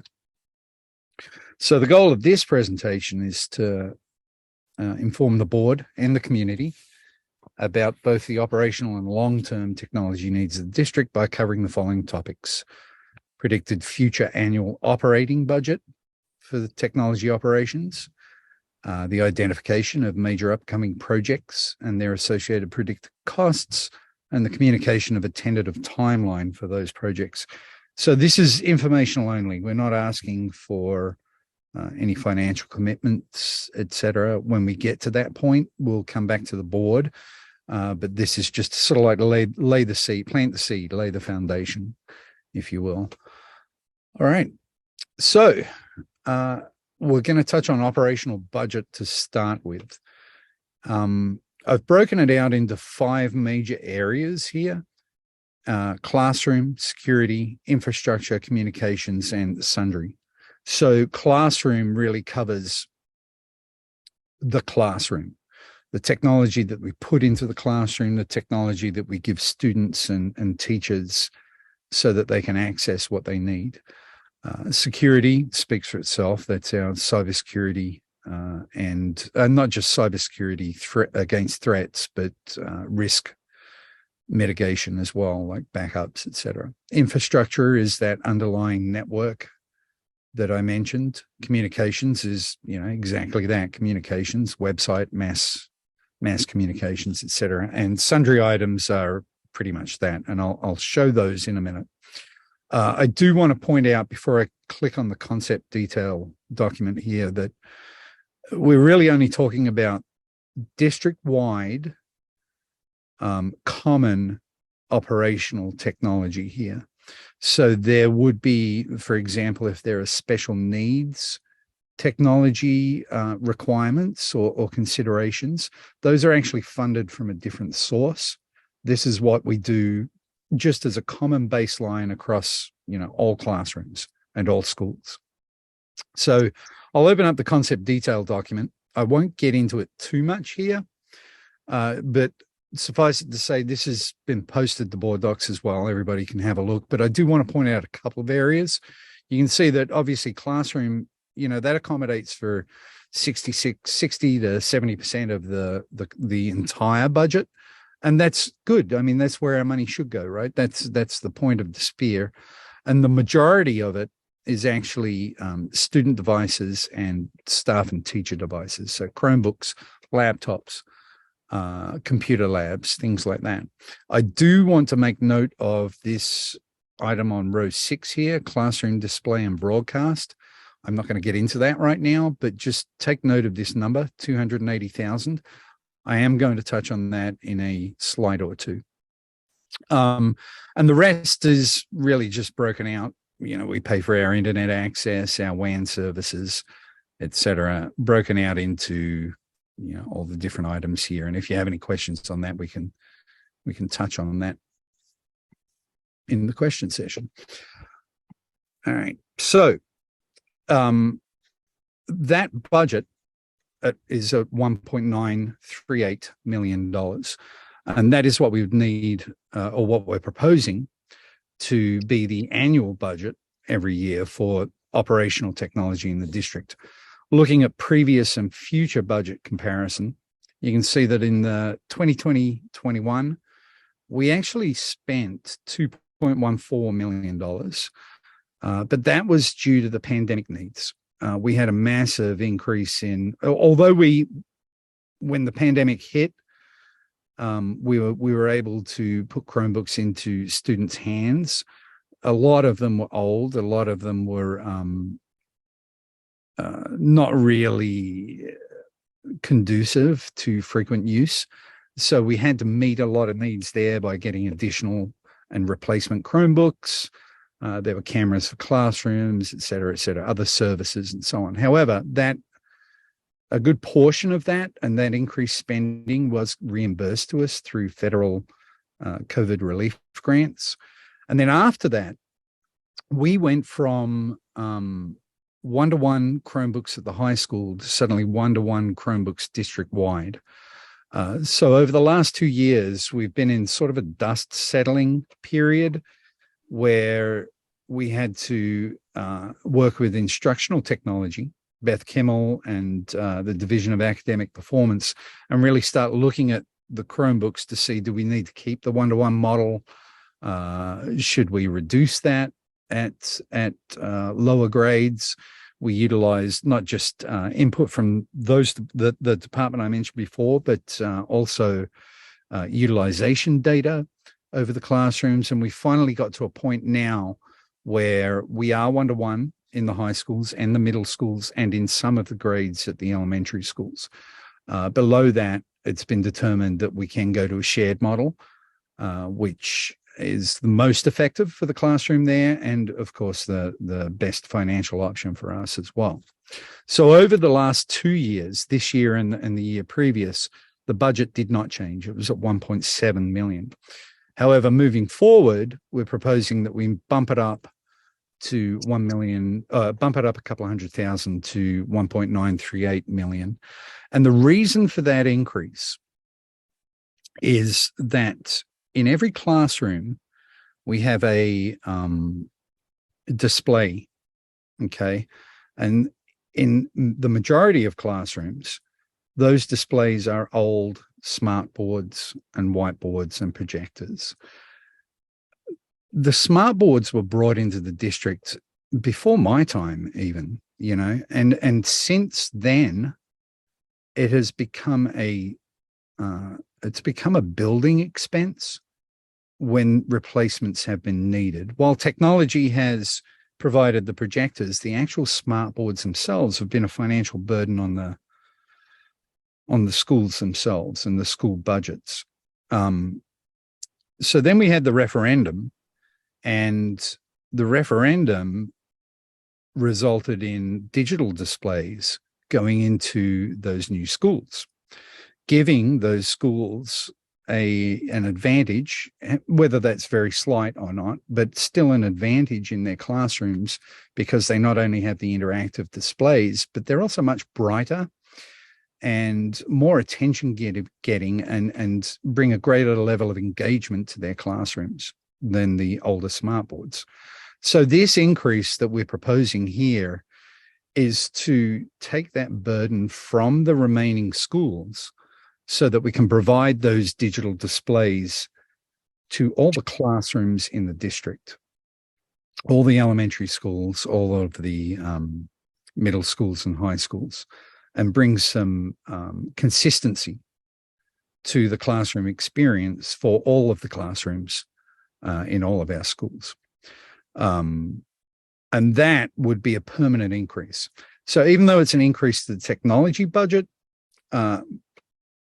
it's not an increase to the district budget per se. And Mr. Brightman would work his magic to figure out, because that money's being spent anyway, but it's being spent by the buildings at this point in time. This would allow us to implement a rotational model so that those devices live out their 5 years of warranty and then get replaced on a consistent basis, so that it's never a cause of frustration for teachers and that it's never a less than stellar experience for the students in the classroom when it comes to looking at classroom presentation material. So that was the operational budget. Now I'm going to touch on future projects. So as I mentioned, looking ahead, we don't necessarily want to adopt a Cadillac experience or environment, but we do need to prepare for where technology is going and what our demands and needs will be. So what we're doing is looking ahead to a new standard called Wi-Fi 7 that is slated for release by the IEEE in 2024. Wi-Fi 7 is not available right now, but it will be in the next couple of years. There are many technical reasons that we should adopt Wi-Fi 7. I'm not going to get into them here because it will bore you all silly, and I'm not looking to do that. And it's only nerds like me that actually get off on that. However, we do need to get to this point relatively soon, because once Wi-Fi 7 becomes an available standard, before it becomes an available standard, devices have the technology available to them. So phones, Chromebooks, laptops, etc., are Wi-Fi 7 capable before Wi-Fi 7 is released as a standard, if that makes sense. And then shortly after, well, no, I wouldn't say shortly, but within a certain amount of time after the release of Wi-Fi 7, we'll be at a point where the devices that we bring into the district will only support Wi-Fi 7. So we're kind of forced to go there anyway. So that is more or less our end goal, where we need to get to over the next few years. However, I'm going to run an analogy here. If the devices that students use are cars, they've got to hit a road, right? The cars can only drive on a road, and that road is Wi-Fi 7. But to really get to what they need to get to, they've got to hit a county highway. Okay. So the county highways can't accommodate all of the additional traffic that comes from the cars jumping onto Wi-Fi 7. So we have to upgrade the infrastructure at the schools, the satellite locations. And then if the county highways get bigger and heavier, well, then we've got to expand the state highways, right? Because all the county highways feed into the state highways. And if you don't have a state highway that's ready to accommodate all the additional traffic coming onto it from those county highways, then you're just going to have bottlenecks and all sorts of mess anyway. So expanding the WAN is something that has to happen before expanding the infrastructure at the schools happens, which has to happen before we implement Wi-Fi 7. And then, of course, expanding those state highways, our core network or the core of our network would be considered the state interchange, right? That's what allows traffic to flow between the buildings and to the internet and back and forth and so on. So this expanding our core is our starting point that we have to do first. Then we expand the WAN, then we expand the satellite infrastructures, and then finally implement Wi-Fi 7. Okay, so before I get into the projects and the timeline, I just want to touch briefly on E-rate. And again, I'm not going to read this verbatim, but it's a federal funding program that we take advantage of that gives us 50% reimbursement for exactly this: our internet, our WAN services, and the infrastructure that enables students to get to the resources that they need. There are two categories in there. Category 1 is available on an annual basis, right? And that just applies to the internet connection and the pipes between the buildings, the wide area network, the WAN. We apply for that every year, and usually we get 50%. I see no reason for that to change. Category 2, however, because infrastructure, the underlying infrastructure, is not something that you renew every year, the way E-rate works is they give you a 5-year budget. So it's based on the amount of free and reduced students that you have in the district. There's all sorts of formulas that they have, but everybody basically gets the same dependent on their free reduced rate, enrollment, etc. But proportionally, people get the same, or different districts get the same. You are given an amount of money in that 5-year cycle, and you can use it at any point that you want within that 5-year cycle. We currently have $1.1 million available to us in that federal funding, and we need to use it by June of 2025. Unused funds do not roll over to the next cycle. So if we do not basically do $2.2 million worth of projects and take that $1.1 million available to us, we just won't get it. We'll lose it. Now, it will go into another 5-year cycle, hopefully. And there will be another allocation at that 5-year cycle. But what's available in this cycle will not be available to us moving forward. So the projects that we have slated to not only meet that future need, but also take advantage of the E-rate allocation are the following: the core infrastructure upgrades that I mentioned, the satellite switch upgrades, the wireless upgrade, but I also have a project in here for the phone system. Ms. Mufold and Mr. Meyer, I believe, were the only board members that were around when we did the phone system last time. It was about 12 years ago. It's functional. We don't really need anything fancy, but we've got, 1,000+ phones out there and the system to run it. And it's 12 years old. It's on its last legs, so to speak. So that is a project that we need to do as well. That is not E-rate eligible, so we would not get any discount on that, but all the others are. And you can see here that after E-rate discounts, the total cost for all those projects would be $1.687 million. Taking out the phone, we would get $1.087 million back from E-rate, which would leave us about a $16,000 residual. I do want to point out that if these costs are less, and these are budgetary numbers here, so they are buffered a bit, but they're based on what our last implementation is, plus a buffer to accommodate new technologies. If they turn out to be less and this residual ends up being more, we will use it. There are things that we can do with it. The firewall services also qualify. We can replace cabling. We have cabling that's out of specification, but it's working. It's working fine, but upgrading the cabling could be used to burn up that money. So we wouldn't waste any of that if the opportunity arose. The timeline for that: the core infrastructure upgrade is going to be broken out into 2 parts. There's actually something we want to do in the next 6 months.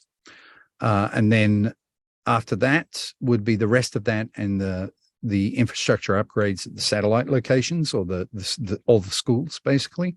That would be in the 23-24 school year. The WAN upgrade would also occur at that time. I did not build in additional funds for the WAN upgrade because those costs are going down. And we also have a few things in the fire right now that I don't want to get into at this presentation. We can talk about that a bit later, but I'm quietly confident that there's something in the works that will enable us to upgrade our WAN significantly at no additional cost. The phone upgrade I've slated for 24 and 25. Now, I do want to point out that the only reason I have that at 24 and 25 is just financial. You know, it's an awful lot of money to be asking for the 23-24 school year to add that project in there as well. However, if we could do it financially, I think I know that it really wouldn't be a problem for us to execute that project in 23 and 24 as well. The prime reason being is that while we do operate on a model of self-sustainability from a technology knowledge and support perspective, it only makes financial sense really to train and become expert in things that are used on a frequent basis or implemented often enough to warrant the cost. The phone upgrade, the phone systems are only implemented once every 12 years. So it's not worth bringing in the internal level of expertise up to a standard that could implement a phone system. And that project will be outsourced. Obviously, there'll be some work that we would need to do internally as well. Administration of that, the coordination, communication, and there'll be some labor as well. But pretty much the entire design and implementation and migration of that new system will be outsourced. So from a human resources perspective, the phone upgrade is something that we could absorb in 23, 24. I only have it at 24 and 25, like I said before, because of, just for financial reasons. And then in 24 and 25, the Wi-Fi infrastructure upgrade, which would be the actual putting that last step that we saw in a few slides previous, putting in those access points and making sure that we're ready, that when Wi-Fi 7 comes out in 24, that we're ready by the end of that school year to accommodate that throughout the entire network. So the next steps, technology service will come back to the board in this next 6 months in the 2023 school year with the first detailed recommendation and approval request for infrastructure upgrade projects highlighted in this report. And that's it. I will hand it over for questions.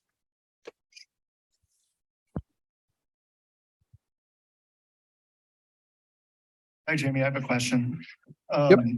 So for the expenditures happening over the next 3 years, will they be reimbursed as they're expended, or will they need to be reimbursed one time in 2025 for budgetary purposes?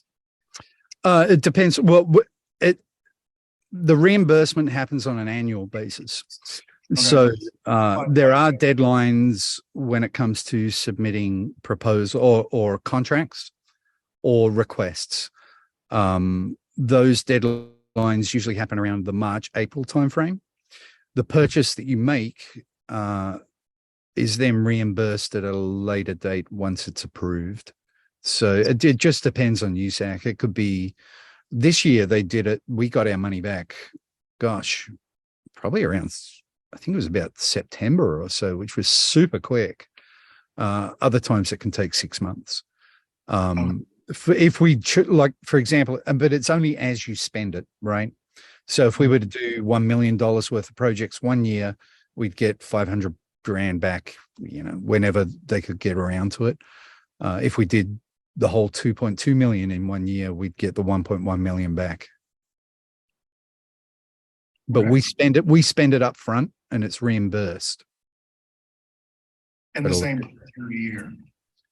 I'm sorry? In the same budgetary year. Hopefully, yeah. Yeah. But usually it is. When in the budgetary year is volatile. It depends on how busy that department is, how well staffed it is at the Fed, right? I know when the pandemic was on, it was a lengthy process.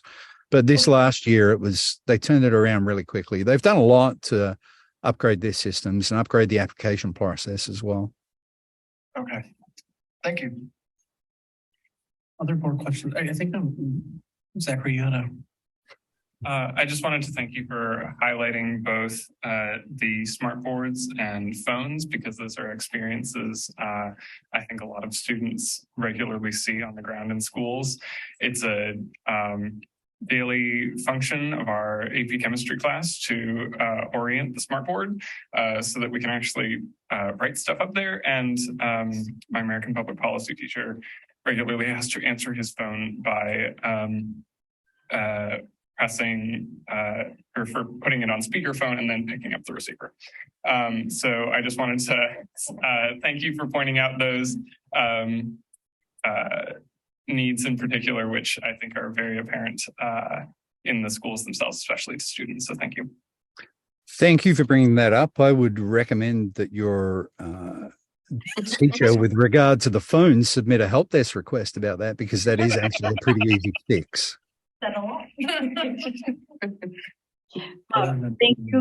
Thank you, Mr. Price. Virtual Sharon has a comment here. I appreciate all your presentations, and the IT infrastructure is so critical to our school district, and it's obviously expanded over time. I'm happy to see that the technology budget will take over some of those displays and, more advanced technology needed in the classroom so that they can be replaced on a regular basis. And that, I hope, will free up some building funds to be used for other classroom purposes, including field trips that we can now take, out of COVID. So I don't know if Mr. Brightman's in the room and he can comment how much money per school that might free up, but that would be a question that I have for follow-up. I'm not going to speak to that. I will let Mr. Brightman, if he is here, and speak to that if he would like to, either now or a bit later, but I'm not going to say a word about the money and where it's coming from. I do want to point out, though, that that operating budget increase to accommodate displays, I think it is important to note that it's just for the classrooms. So if buildings decide, hey, I want a couple of floaters here so that I can move them around conference rooms, etc., that may be a possibility, but maybe that would be something that the building invests in themselves. But this budget is for the classrooms themselves, so that every classroom has the same quality of display. It might be a different model, but they'll have the same quality of display as all the others. Thank you. I love that forethought and anticipating what we need to do 2 to 3 years down the road. Thank you. Thank you, Mr. Yeah, Keith Brightman is here. If I can just make a quick comment. So I'm fighting one of the 3 respiratory illnesses you're hearing a lot about in the news. So I'm decided to keep everybody safe and stay remote today. But yeah, with our budget process, we're looking at centralizing things like musical instrument purchases, our technology, our copy machines, things currently that are school-based expenditures, but are big ticket items. We're looking at bringing into more of a centralized district bucket and freeing that up, those school dollars, for what was mentioned earlier. So that is part of our planning, and what the board will see as the budget recommendations move forward through the cycle over the next 2-3 months. So we'll start to see that in action.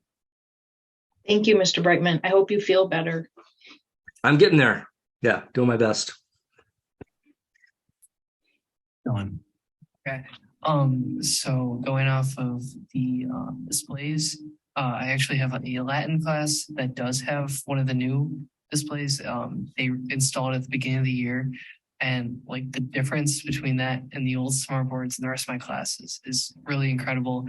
We're able to go up there and like draw and participate in the class. And even our teacher really enjoys it. And actually, it's also where the professor comes in the morning. So he has a lot of fun on it because he's drawing so many integrals and math problems, and then he gets to wipe his hands on it. So it's a lot nicer than the smart boards. So I would really like to see that in every classroom. Thank you. I think that an important point to add to that as well is that the clarity is consistent regardless of the environment that it's in. One of the challenges of projectors and smart boards is the brightness of the room, whether the room has direct sunlight coming in the windows, it will wash out the smart board or the projector image. That's just a non-issue with digital displays. Mr. Meyer. I want to give the highest compliment to Jamie, Mr. Price, and the work he does in my some 30 years in IT. I believe that the people who keep the networks running, especially in an organization with multiple sites, thousands of users, and a wide variety of devices, it is extraordinarily complicated to make it be invisible, that no one ever perceives there's anything going on behind the scenes. It just works. And I've had occasion to see what happens when a server fails, and the recovery has to happen, and to see the level of detail that network people like Jamie deal with in keeping things running. It is just an extraordinarily complicated architecture and to design and to maintain. And Jamie does it so well. So I just, it's if anybody thought this tech presentation, well, it's tech and it's boring. If you saw what Jamie works with every day, you would see numbers and blinky lights and all kinds of addressing and things going on and statuses you just can't even imagine how hard it is. So thank you, Jamie. Thank you. It's not me though. I just come up with the ideas and tell people what to do. It's the team that I have that are the best at that. Thank you, Mr. Meyer. Any other board comments or questions? Seeing none, this is an open comment period for anyone in the community in person or online. If you have any comments on either of these two reports, the rec department or technology.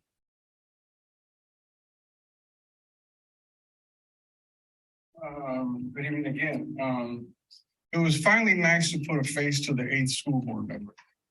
I never seen his face before. His voice, you hear all the time.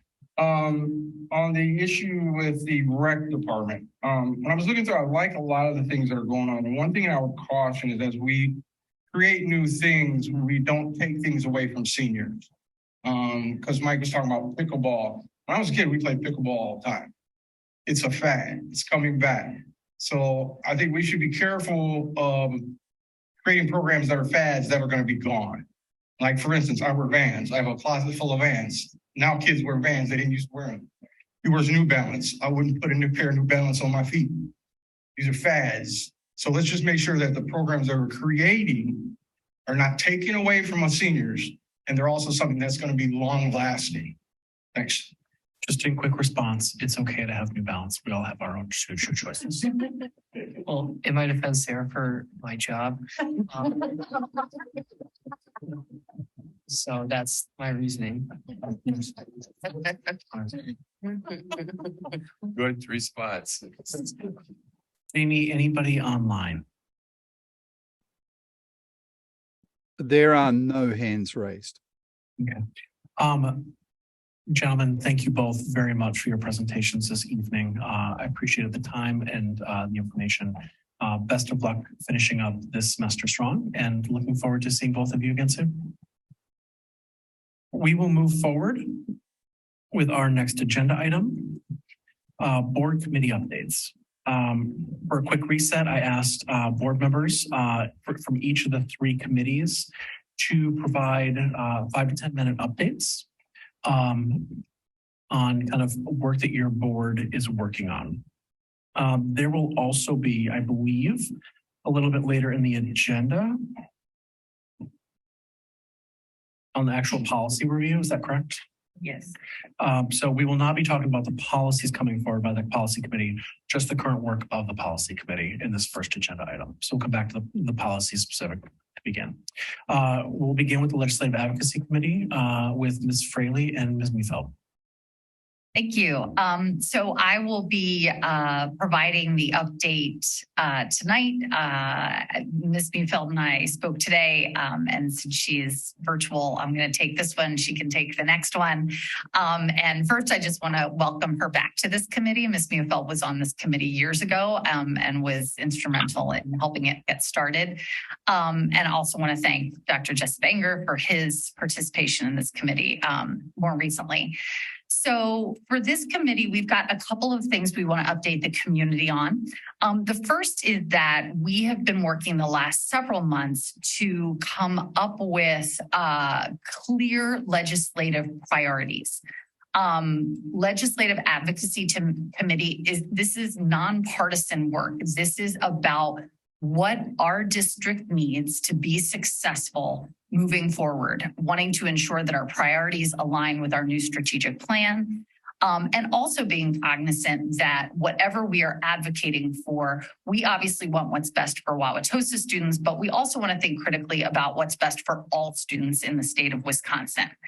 So we have, thanks to Mr. Brightman and Dr. Means and those folks who have, come to our committee meetings over the past several months, we are excited to be bringing to the board at the January 9th meeting our 5 legislative priorities. I mentioned this last time I gave an update, but trying to get very clear on what those priorities are so that they're actionable and that they're very fact-driven and data-driven. It was really important to us. Again, thanks to Mr. Brightman, who's worked really hard for us to get them to a place with the help of Ms. Fertitta, that it's one page, that we're being really succinct about what are the key things that we think impact our ability to create the highest quality educational experience and opportunities and access for all kids. So we'll be bringing a one-pager of those key priorities, and we'll also be providing what we call educational resources. So each of the priorities also needs a little bit more of an educational approach to it. And so I love this tagline, it's elementary. There's nothing easy about finance and educational funding in Wisconsin. And so our hope is that we can engage the community in better understanding the very complex nature of school funding and why it is that we need the funding that we do in order to be successful, not just this year, but in years ahead. I think one of the best things that Dr. Means has done for us since coming into the district is helping us come up with systems and structures that aren't just about solving current challenges and opportunities, but there's a long focus that we're creating a runway to success. And so we are working with the district communications team, Mr. Brightman as our finance key stakeholder in developing those things. And we're also going to be bringing a community engagement plan. So how is it that we ensure that the city, the community of parents, the community that aren't parents, et cetera, understand why we're advocating for what we're advocating. We're also talking about who else we engage outside of our community in terms of what are other school districts advocating for and where's their opportunity for collaboration and partnership so that we can build a stronger case for why these things need to be changed or adjusted, et cetera, given our new circumstances as a state and as a society. The second thing that we've been talking a lot about is communications and engagement. how do we ensure that we are hearing from the community? How do we ensure that they have the most up-to-date information? So one of the things we're going to be looking to tackle in the coming months is making sure that the spot on the website, which talks about the Legislative Advocacy Committee, that there are links to things happening in the legislature that'll tell you how you can sign up to get updates. Also making sure that you can see very quickly and easily what our priorities are, when our meetings are, et cetera. We want to make sure that resources are available and that folks understand how they can advocate as a student, as a parent, as a community business member, et cetera, and that other districts can also look to our website and easily find what we're prioritizing. And the last thing that we're looking to do in terms of communications and engagement is I talked to Ms. Summers the other day, and we want to say congratulations and welcome to all of the folks who were elected into public office who represent Wauwatosa. And so they'll be receiving a letter from us congratulating them on their new position, and also letting them know that we'll be reaching out to them in January to set up a time for them to come in and visit and see our district and see the great things that our students and teachers are doing, and to be able to see firsthand why we need to tackle these particular challenges and opportunities. So our meeting date is up for debate at this current moment, but we'll have that figured out by the end of this week. Our hope was that we could be in alignment with the other committees, but Ms. Mufeld has another committee that she serves on, and that meeting is the second Monday of the month. And so we're going to have to figure out when our next Legislative Advocacy Committee meeting is. We're exploring the 10th or the 17th because we have MLK Day that we want to make sure that folks have the opportunity to celebrate and not have to come in for meetings that day as well. So stay tuned on the date. It will be updated in our minutes, which I am waiting to submit until we have that date finalized. So open to any questions, or Ms. Mufeld, if there's anything you want to add on that I might have forgotten.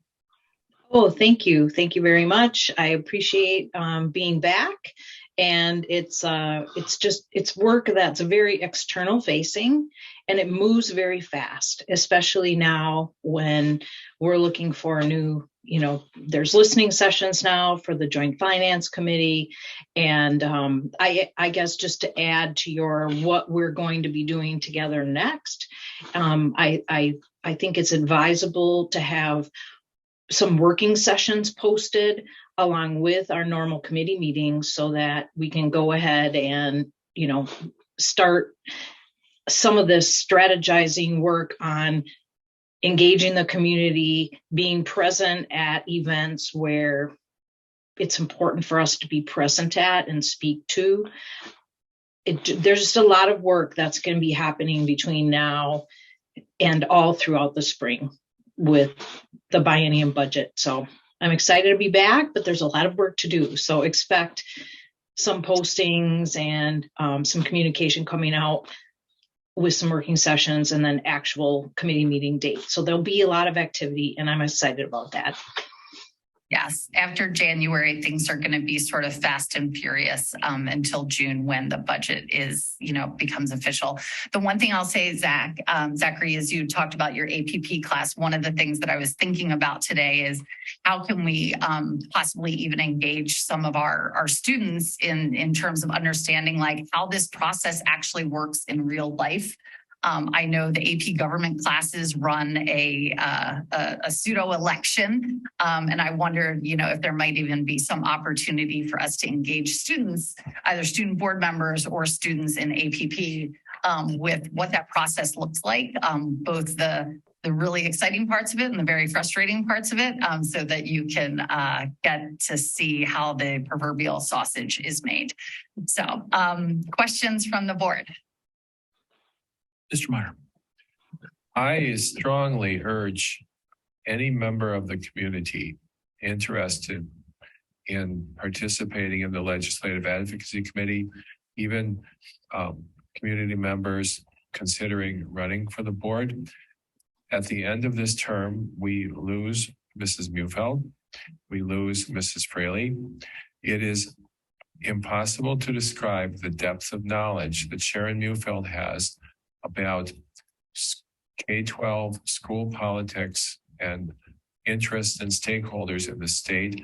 Sharon has been the CISA representative for most of her time on the board. Sharon has been attending multiple Wisconsin Association School Board delegate assemblies. When you attend those functions, you hear what other school board members from other communities have to say, and you gain an understanding of what the legislator and the legislators are dealing with. And I'm absolutely sure that makes the job of being on the Legislative Advocacy Committee, it allows them to operate at a more sophisticated and nuanced level. Such experience, well, no one's not expendable, but the experience as well, Mrs. Fraley's vast knowledge of education. People need to attend these Legislative Advocacy Committee meetings and pick their brains while they're still here, or taking up the torch when they depart. So I hope you're hearing this as compliments, Mrs. Fraley and Mrs. Mufeld, that you will be sorely missed on that committee, and somebody's going to need to do the job. I plead to the community to attend the meetings and learn what you can while this vast wealth of experience is still available to you. Thank you. Just one quick comment, just because they're not on the board doesn't mean that they may not still be involved. I have committed through the biennial budget. Any other board question or comments on this item? Seeing none, next up will be our policy committee report. Ms. Wilson, Dr. Hoyt. Okay, I am going to give you a little bit of the overview of the policy committee in general, and then we already have our first presentation for you coming up. We, as you know, we're a relatively newly appointed committee. We just started in October. Our task is to look at and review current policy, draft revisions, and then also to identify where there are gaps in the policy. For the most part, policy, generally speaking, my understanding that I've learned very quickly is it should be reviewed pretty much on an annual basis, or kind of like a rotating schedule, so that annually you're looking at policy. Most of our policy was last reviewed in 2009, so it is very, very outdated and in need of some pretty fast review. Our policy committee is made up of myself and Ms. Willis. We also have a Neola representative. If you aren't familiar with Neola, they're an independent organization that helps school districts look at policy from kind of a legal lens. They're advisors, not lawyers, but they're still very helpful in understanding kind of the current statutes and making sure that our policy encompasses that. So we are working with Mr. Zimmon, who is our representative through Neola. He comes to all of our meetings as well. And then so does Dr. Means.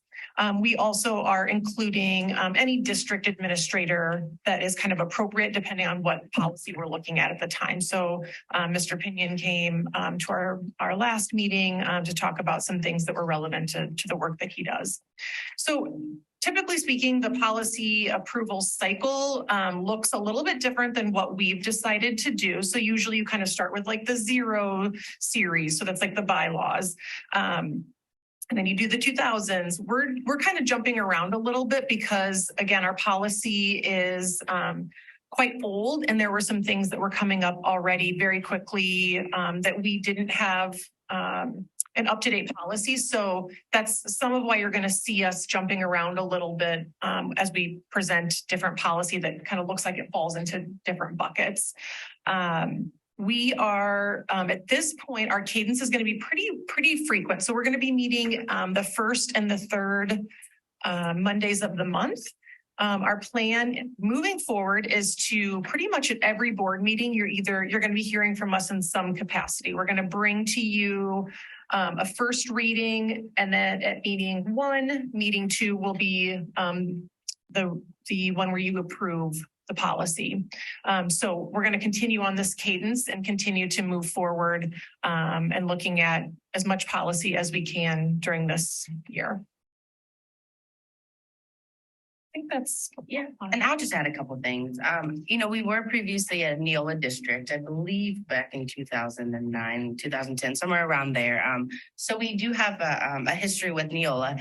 And some of the great things about working with Neola is the cost is spread out across all the districts that are Neola districts. So we do incur some costs to use Neola, but what we benefit from that is that every 6 months, Neola is reviewing our policy outside of the policy committee work to ensure that it is that it's in legal compliance. And then also we get the opportunity for Dr. Zimmern to walk us through and give us some model policies. So it's a really great partnership. It's been incredibly beneficial to have his expertise and his leadership and guidance around developing these policies.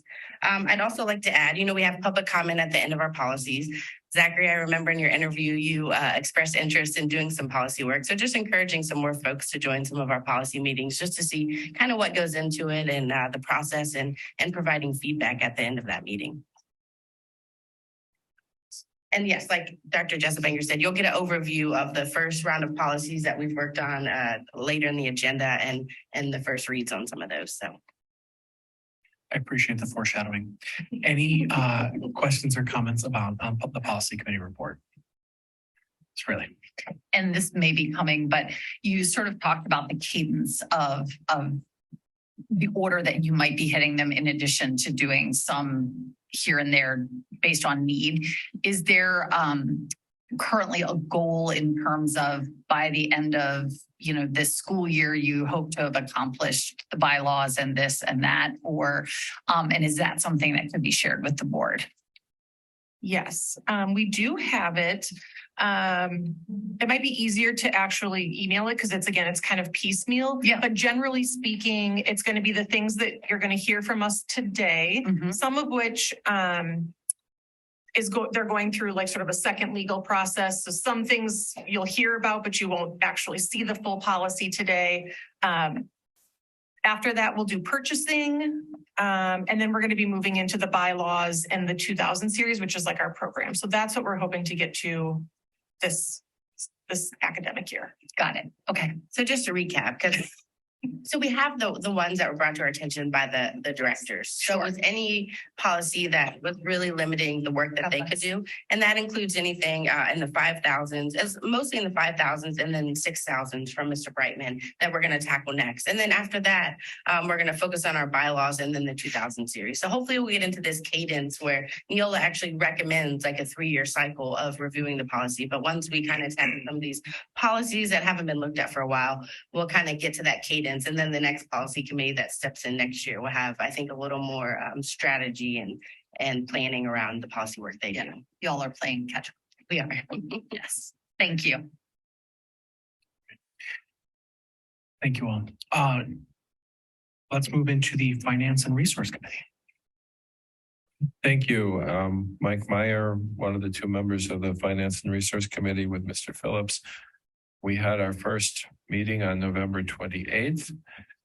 It was decided that we will abide by the monthly accountability item grid that was developed by Mr. Brightman and presented by Mr. Phillips in the proposal for the committee. This will keep us rather busy, covering accountability items and budget planning items. We plan to meet the 3rd Monday of the month at 5:30. The meetings will be posted by noon on the previous Friday. The next meeting will not be on the holiday. It will be on the Tuesday, January 17th instead of Monday. The calendar of the committee will align with the budget process. With additional annual or cyclical accountability items. Additional meeting agenda items will be added as needed. Items planned for the January 17th agenda are the Wisconsin Department of Justice Act 143 School Safety Annual Reporting Compliance, the 21-22 Financial Audit Report, the 23-24 open enrollment recommendation, the 5-year facility planning project, budget planning topics for 23-24 will include key budget assumptions, enrollment projections, 5-year budget projection model, and preliminary budget scorecard.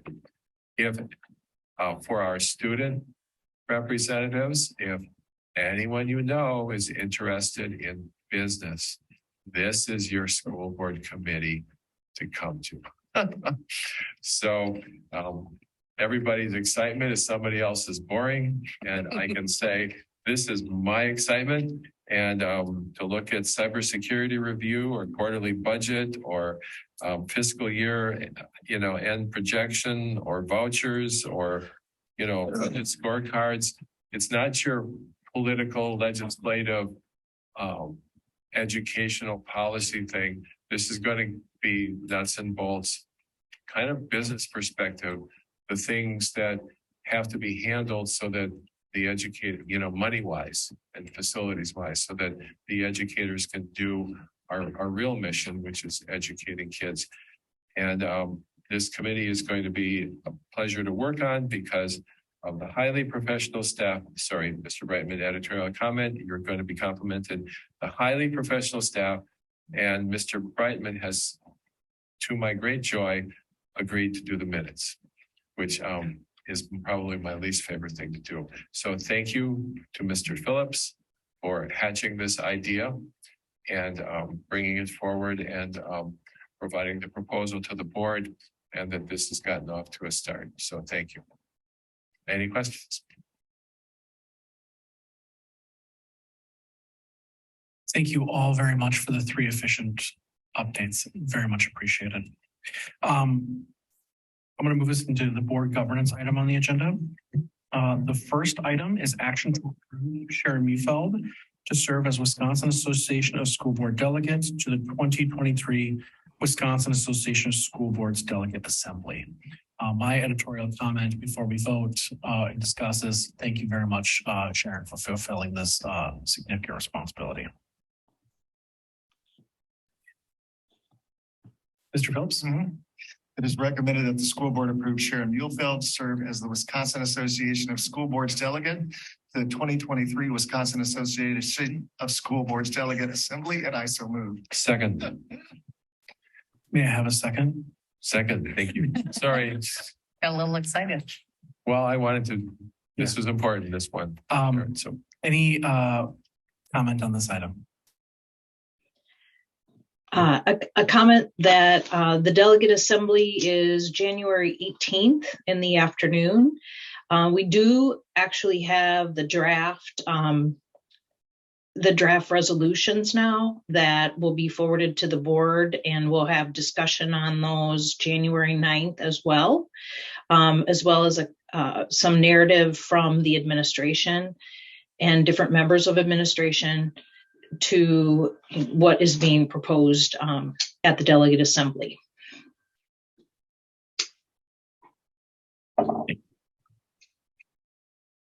Any community comment in the room on this item? Any community comment online, Jamie? There are no hands raised. Okay. Ms. Please call the roll. Muhlfeld? Yes. Ms. Fraley? Yes. Mr. Meyer? yes. Dr. Jessup Banger? Yes. Dr. Hoyt? Yes. Mr. Phillips? Yes. Ms. Willis? Yes. And that motion passes. Thank you again, Ms. Mufeld. Thank you. Happy to serve. The next action item we have is an action to approve the adjustment of board meeting time to 6 p.m. going forward. Mr. Meyer, can you read this one? It is recommended that the school board approve the adjustment of the board meeting time to 6 p.m. and I so move. May I have a second? Second. Thank you, Ms. Willis. This item I brought to the board and we discussed last Monday briefly. I wanted to keep it on the agenda for ongoing conversation. The thinking on this is looking for many ways to make our meetings efficient and effective moving forward. We will continue to have conversations on that in our in-service on January 5th. This one I felt ultimately did not hinge on any other decisions that we might make. I think it'd be helpful and additive to them, but wanted to bring it forward, answer any questions, have a discussion as a group, and see where we kind of land at the end of our conversation and discussion with the vote this evening.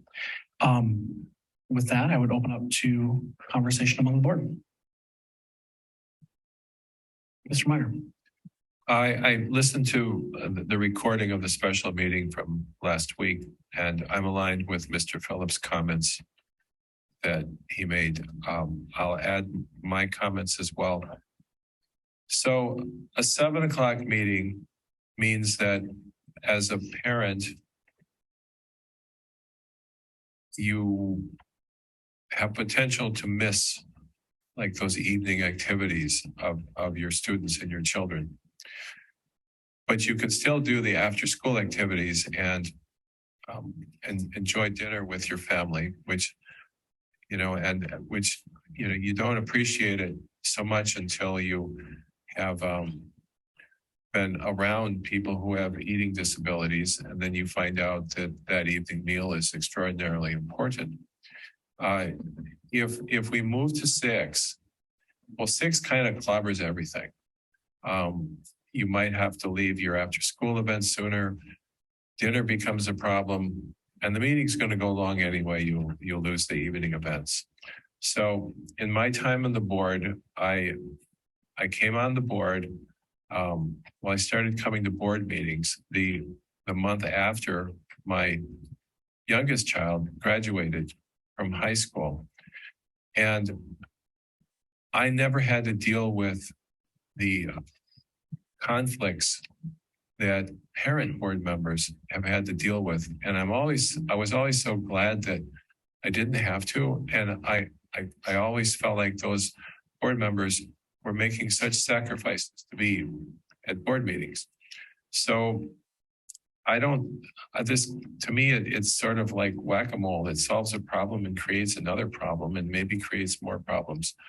So for now, I'm opposed to this. I'd like to see what comes of our whole spectrum of changes, you know, as we move to committee structures to do more business in committees. If, you know, as we tighten up our meeting management, for example, what happens there? I think it's a little early to do this until we see what all of the other outcomes are related to the other changes we make, especially considering what I believe that this would do to parent participation in school activities and family dinner time. Thank you. Dr. Hoig. I also was not here last week, so I just want to add in my thoughts about this. I am very, very strongly in support of moving our meetings to 6 p.m. When I think about who the meeting time affects the most, I think it's the people who are here at this sort of semicircle. It's those of us who are on the board, Dr. Means and our district administrators and our students. Our meetings go incredibly late sometimes, not always, but often, where we're not getting home until after 11, sometimes 12, sometimes 1. And the data around performance when you are sleep deprived, the data around your mood when you are sleep deprived is incredibly strong.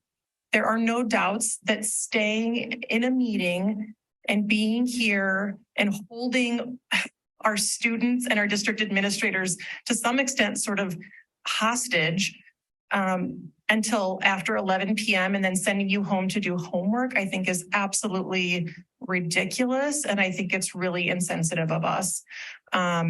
Those of us also who work outside of the home, I have to go to work the next day. I'm exhausted after these board meetings. This is not a sustainable thing, frankly. And I understand that some people maybe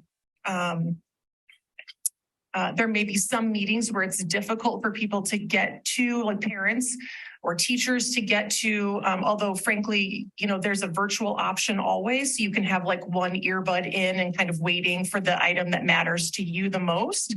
But on the other side, we have the other problem, right? So we have teachers who are waiting until, or parents who are waiting until 11 p.m. or missing a bedtime or whatever it is. So there's never going to be a one size fits all. So I feel like, frankly, the people who have to be here every meeting for the full meeting are the people who should, kind of be thoughtful about what works the best for us. And so speaking for myself, a 6 p.m. start would be much preferred. Thank you. Ms. Willis. I'd like to also add, I think, in hearing from the students last time, and of course they are not the voice for every student, but that they are in favor of starting earlier. I think that we have started putting some processes in place by having a hard stop at a certain time in the meeting. And so I think the 6 o'clock start time gets us there to leaving early. And to what Dr. Hoyk said, being thoughtful about the people in the room. Dr. Means and his team are in this building, and then they have to wait until this meeting starts. And I think just being thoughtful, around their time with their families. And I know our ultimate goal is to end earlier, and starting earlier is not necessarily going to solve that, but I do believe it's part of the puzzle. So I am in favor of starting at 6 o'clock as well. Other board comments or questions on this item? Just from my perspective, I was also very appreciative of the student comments that we had at our last meeting. I appreciate all the comments, and I'm trying to come to a balance. But my vote tonight is basically to do something different. I think we should try something different, and we could always go back to 7 p.m. if we find that this isn't working. But I think we should do something different.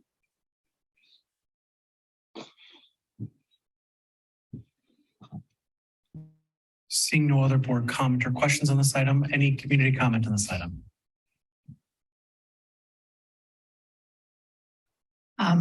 So with all due respect, you all went under the nomination and election process, and students, you signed up for this. I think at the most, you should consider making this change during the following school year rather than mid-year. Parents, a lot is on their radar and a lot is missed during a school year. And I think front loading it for the following school year would be more appropriate, not mid-year. Thank you. Thank you. Jamie, any comments online? No, there are no hands raised. Please call the roll. Ms. Muehlfeld, Yes. Ms. Fraley, Yes. Mr. Meyer, No. Dr. Jessup Banger, Yes. Dr. Hoyk, Yes. Mr. Phillips, Yes. Ms. Willis. Yes. That motion passes. We are moving on then to first reading of revised or new policies from the policy committee. That is me. So we shared last week a document of an overview to the board. This kind of just outlines some of the changes that we've made for our first series of policies that we're going to read tonight. In attendance, as Dr. Hoyg noted, was myself, Dr. Hoyg, Dr. Zimmern, and Dr. Means. We also had, for just these, that was the only staff in attendance. We did not have any district staff or directors for these policies. You'll see that the words in green have been added by the policy committee to the standard Neola policies. The words in red have been struck by the policy committee from the standard Neola policy. So again, just to kind of ground ourselves, in doing this work, 2 reasons to look at policy are 1, to make sure that they're legally compliant, and then 2, to make sure that they align with our district. So, really keeping in mind our strategic plan and making sure that these policies represent who Wauwatosa is as a district. For the first policy, it is revised policy 5610, suspensions and expulsions. Minor edits were made within that current policy. We included a statement from a previous policy that is not included in the Neola document, and that statement is prior to any suspension, the student shall be advised of the reason for their proposed suspension. This was not a recommendation from Neola, but we thought it was important because we wanted the student to understand what it is that they're getting suspended for and make sure that it was very explicit. It is in alignment with state law, so it has to be disclosed to students, but we determined that we would like it in that policy. We also added a homeless clause. Neither our suspension or expulsion policies had a homeless clause in there, which is required by state statute.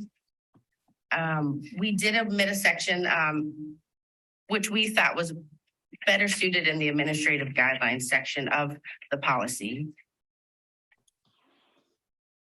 Finally, for this suspension and expulsion policy, we did consider, but did not add a statement about conditional enrollment and early reinstatement in the expulsion section. This has been a practice of the board, but it has not been codified in policy. I'll also briefly touch on 5605. So this is a new policy. So again, that legal compliance part, it was not previously included, but needs to be. It directs the district administration to create administrative guidelines to address students with disabilities. And then finally, in the 5600 series, we revised policy 5611, which was the due process rights. This cites that the new policy 5610.01, which we're not hearing about today because it is going before our legal counsel, but that an alternative expulsion hearing procedure needs to be presented at a later date. So I'll leave it open for questions on those first 5600 series policies. Do you have a version where it has the original policy and this new policy? And what's different versus this policy versus the Neola recommendation? Just like want to see, like, was there any nuggets in our? There's not. Yeah, so we, that isn't the way, so Neola only gives us their draft. Yeah. But I can say when we're looking at it, we've got the two documents side by side. Some of it's structured a little bit different. So sometimes we outset bullet point sections and they don't in their policy. So if you just look at it as a quick eyeball, it may look different, but word for word, they're the same except for what we've told you about. Okay. Yeah.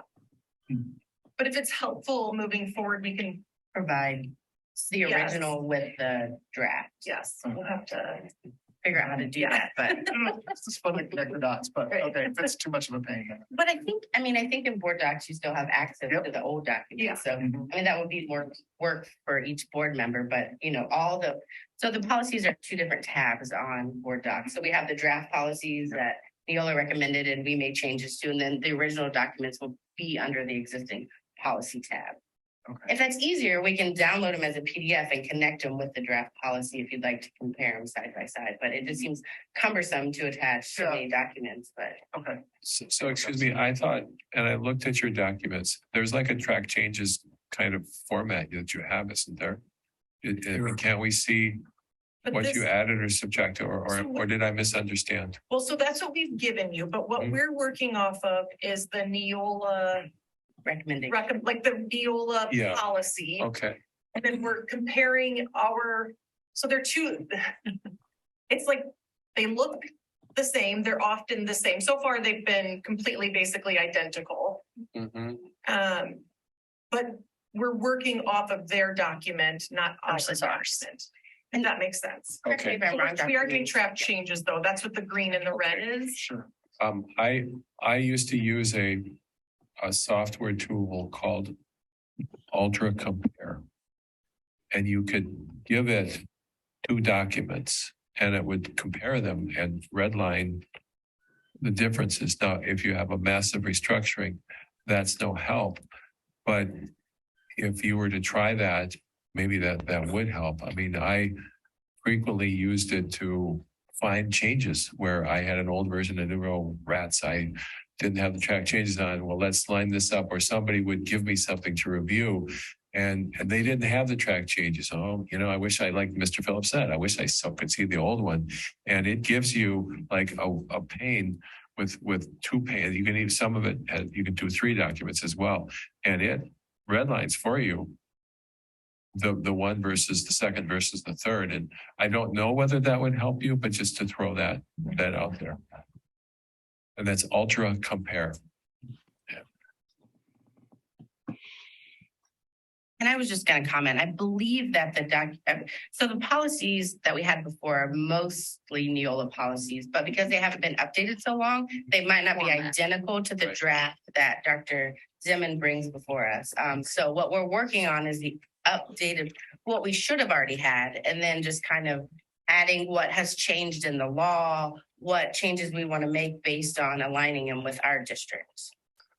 I think what hasn't been said, and I think the policy committee members are trying to be very gracious, is that Dr. Zimmern has in essence recommended that our policies are so dated that You start with theirs. you should start with their most recent Neola policies. Because if we're trying to do an ultra compare to our 2009 version of the policy versus to what it should be right now, it would actually exacerbate and make the process that much more difficult. Ms. Renee. I just want to make sure I heard you right, because I was trying to look through all the different documents. So new policy 561001, that's the one that the lawyers are currently reviewing. Okay, yes. So that was that. And then did you talk about revised policy 5850? Yes. So I just gave you an overview of the 5600. I kind of broke it into 2 chunks. So I just gave you the overview of the 5600 policies because they all, align somehow. And then after we discuss that, we'll talk about the 5800 policies that we revised. Got it. The only thing I was going to say is I appreciate the active verb changes that I'm seeing in green because it leaves much less to the interpretation. Authorized versus shall. Those are 2 very different directives. And I don't feel like that does, good service to the superintendent.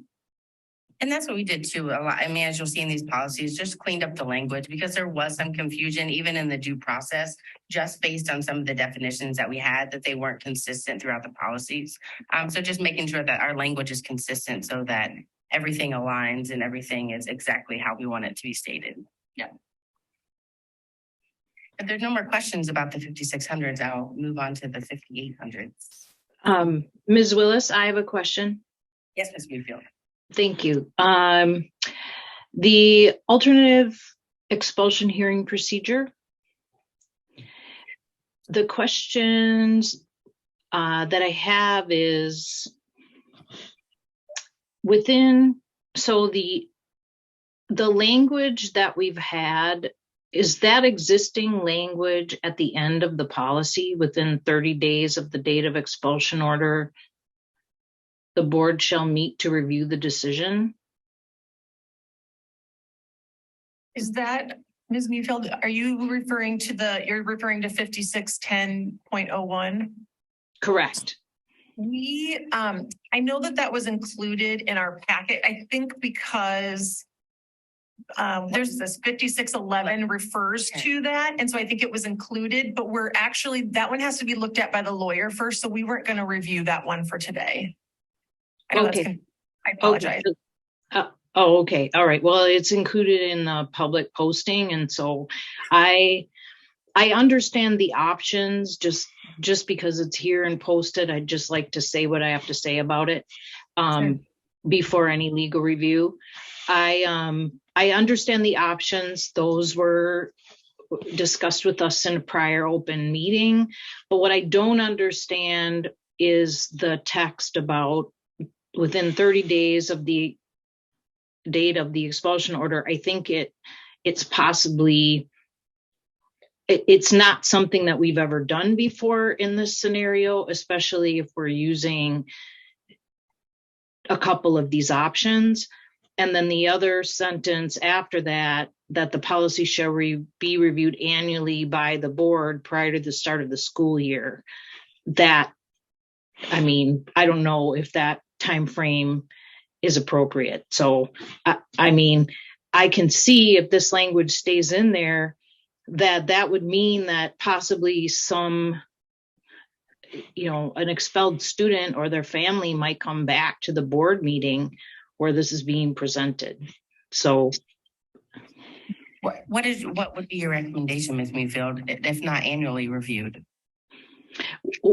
well, I mean, we are not typically reviewing all this particular policy now. I don't know if we, the revised 5610 doesn't have that language in it. So I'm not sure why 561001 would have that language. That's my question there on that sentence. And then the other one is the possible conflict that we might have if we use a delegate process and then the board is going to validate within 30 days of the expulsion order.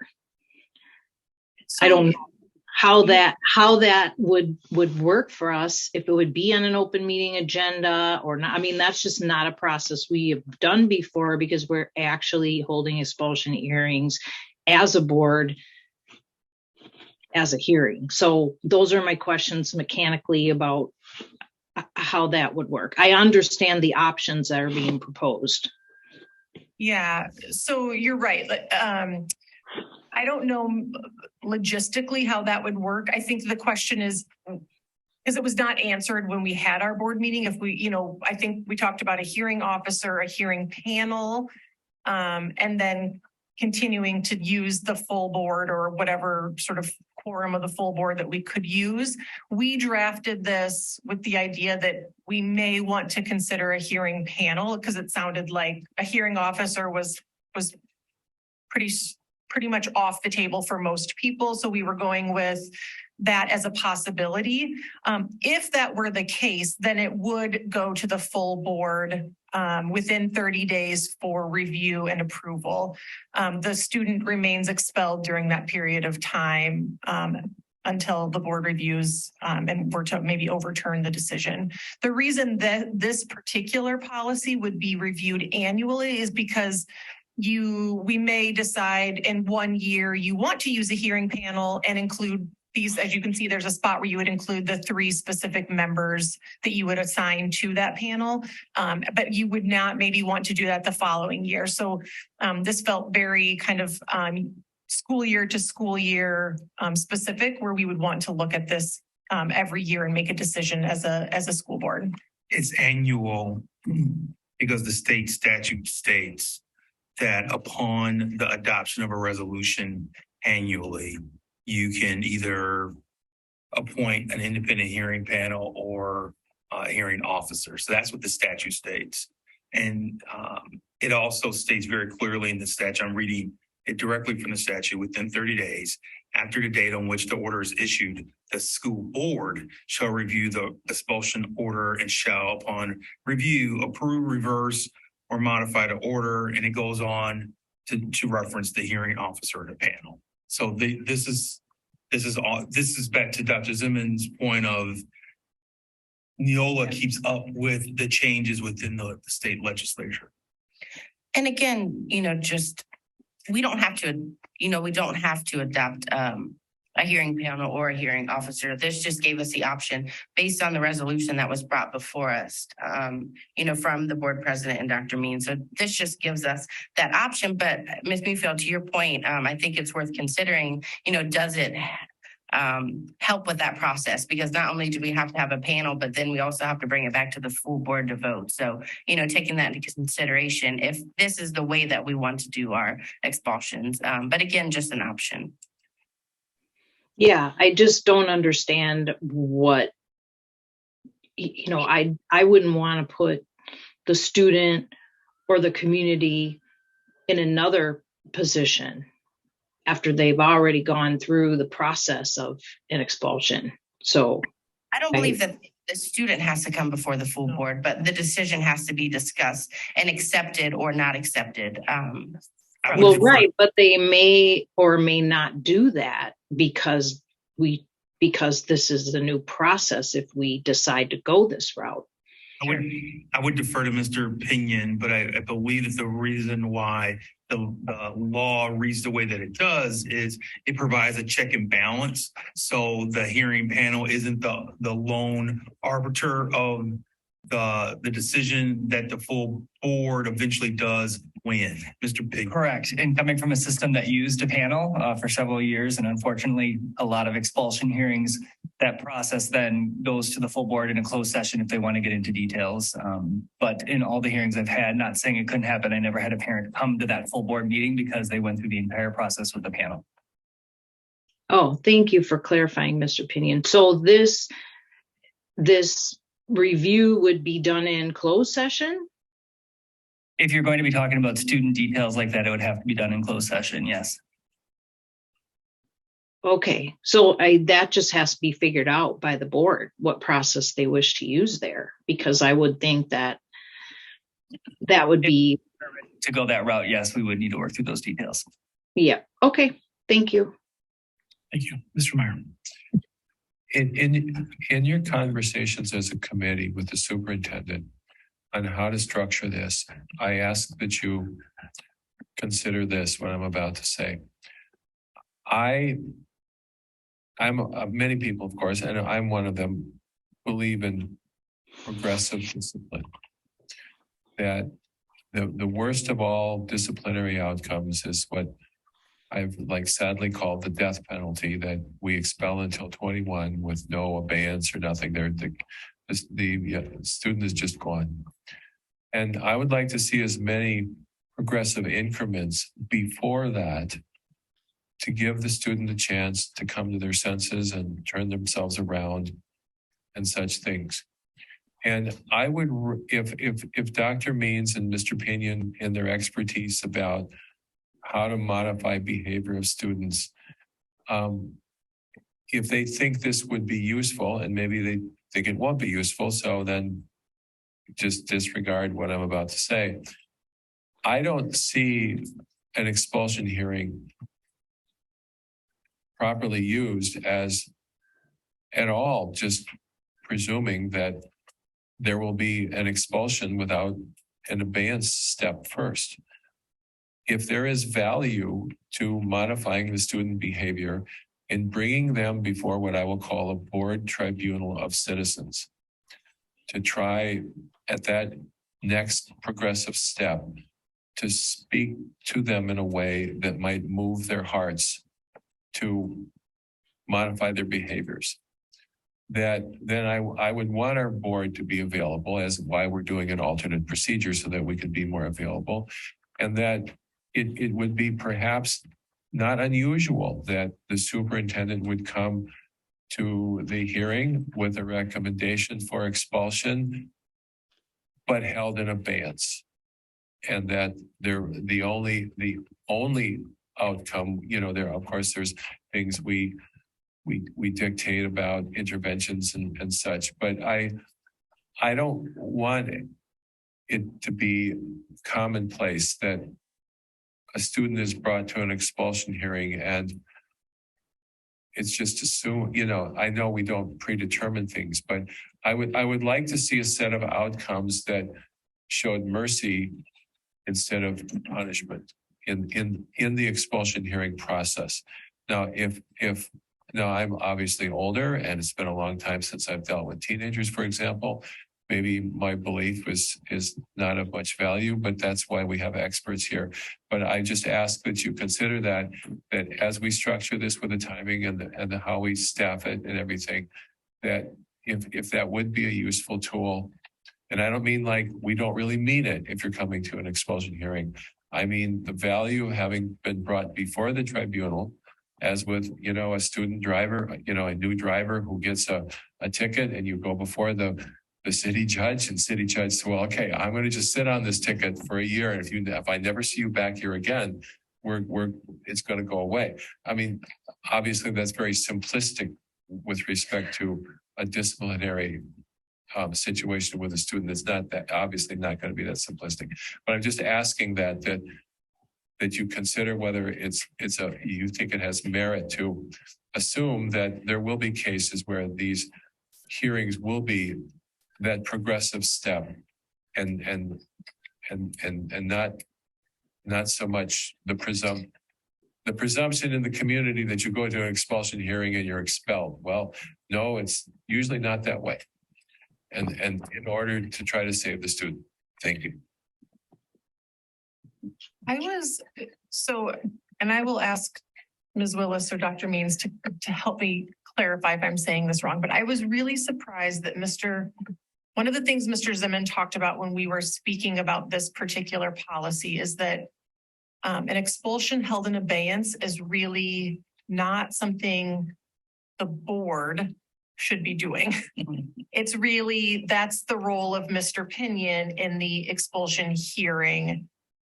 You use the right words. I can kind of pick up where you're leaving off to, and I hear you. This is something I have a lot of experience in, again, in my past system, but I'm used to that word held in abeyance as something that's taken action at a pre-expulsion level or an administrative level, where we might take specific action on a student. Oftentimes might involve different placement of different nature, but that expulsion recommendation is made, but the recommendation is what is being held in abeyance, meaning we may make certain conditional agreements with the family or with the student and say we will hold that recommendation to the board in abeyance pending X, Y, and Z, and then we move forward with that agreement. That is how I'm used to that term being used. However, as we've learned in other hearings, there's another level of it at the board that can be leveraged as well. That's what I'm referring to. If there is opportunity for another level, as Mr. Pinion is stating, that somehow we codify that or have a structure that lends itself to that. So we don't feel if it comes to the hearing that, not that anybody corners the board, that doesn't happen, but that we feel like we have different levels of severity that's in our toolbox that are well understood before we get there. So we're not sort of freelancing in the room about how to have an outcome. Mr. Pinion, is it fair to state that if administration brings, regardless of the structure, be it a hearing panel or the full board, if there's a recommendation for a hearing, that administration has come to the conclusion that this student should be removed from school? Yes, and that's why, Dr. Hoeg, I think you were getting the advice from the individual from Neola, is because essentially we have all those tools in our kit as administrators prior to making that recommendation and being in front of the board. And we believe in progressive discipline as well, right? Working through those options. So when you see cases, it should be at the level where those have been exhausted. Now, of course, there are exceptions in certain extreme situations. However, that does not take away the board's ability in those proceedings, regardless of what shape they take, to leverage with or without services, with or without reinstatement, the age of which the child might be expelled through. So there are still plenty of options at the level where you have to adjust severity, frequency, intensity, all of that.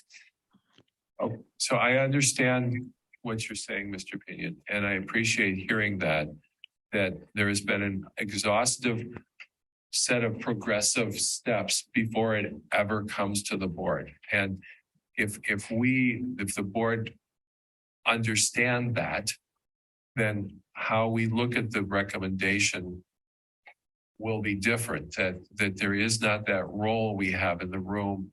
And that if we do sort of on our own initiative say, oh no, we want to give this student mercy and another chance, that is rather in our culture rather extraordinary. But I don't know that that's known by common knowledge. I've been around a long time, and we're still learning this stuff with different people on the board. It's a different culture about what our assumptions are. So that's very helpful to me to hear that tonight, that all those progressive things have been done, and that when it comes to the board, you've, as professionals, exhausted everything you can think of. And the board is not used, but the board is not an intermediate tool to an outcome. And if that's needed, fine. I just want to understand, and you've explained it to me.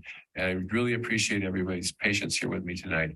I'm just trying to do the best I can to be sure that we structured our tools to try to save students, and that would actually be a superfluous, not superfluous. A redundant step that isn't productive in how things are handled. Thank you. I want to ask a quick board question that I think relates to this topic. Taking a quick straw poll of folks, would a professional development in service around this topic at a future date be worthwhile to kind of process through this conversation? I feel like that coming out of our last series of conversations that wasn't. Yes, and I think an opportunity to talk about it, because I know we've done this around, but to talk about the process of the expulsion hearings that have already come before us as a board. I think it would in be a closed session, in a yeah, closed so that session, we can yeah. really say, why board did you do this? Yeah. Because it was You know. different makeup of us at Yes. different times. I Yes. think it would be really helpful for us to calibrate together, particularly if we are thinking of doing a hearing panel. I would want it to be the voice of the board. We'll make some determinations of what we can and can't do with the closed versus open session for in-service or executive session. But Dr. Means and I can talk about what that might look like in the coming months. Before we switch to the last two policies, the 58, is it 5850? 5800s, yeah, 5800s. Any final or question or comments on the setup? Great. So we revised the first policy, 5850, social events. Really, there were just minor edits made to the current policy. One important thing is that we wanted to clarify that school social events also include extracurricular activities that occur within or outside of the school district. So it doesn't have to be on school property for it to be a social event. It was just important to make that distinction because it could be, a field trip to the library. It could be at an opponent's school, but that there's still that same expectations that our students maintain that code of conduct. And then kind of along the same lines, revised policy 5855, student attendance at social events. I think Dr. Zeman called this the middle school social event policy that's emphasis known in all of middle schools, but this is just encouraging that our middle school staff be utilized as supervisors when middle school students are in attendance at events.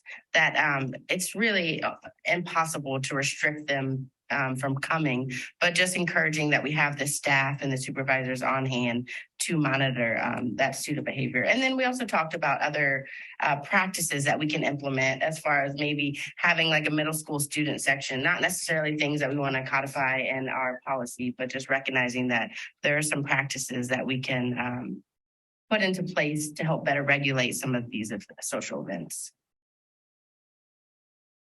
Any board questions or comments on these? My only item is I don't believe that chaperonage is an actual word.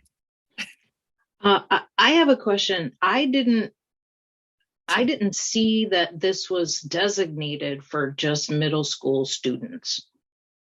I mean, I saw this as a district policy for student attendance at school events. So I'm still unsure why it's just specifically noted for middle school students.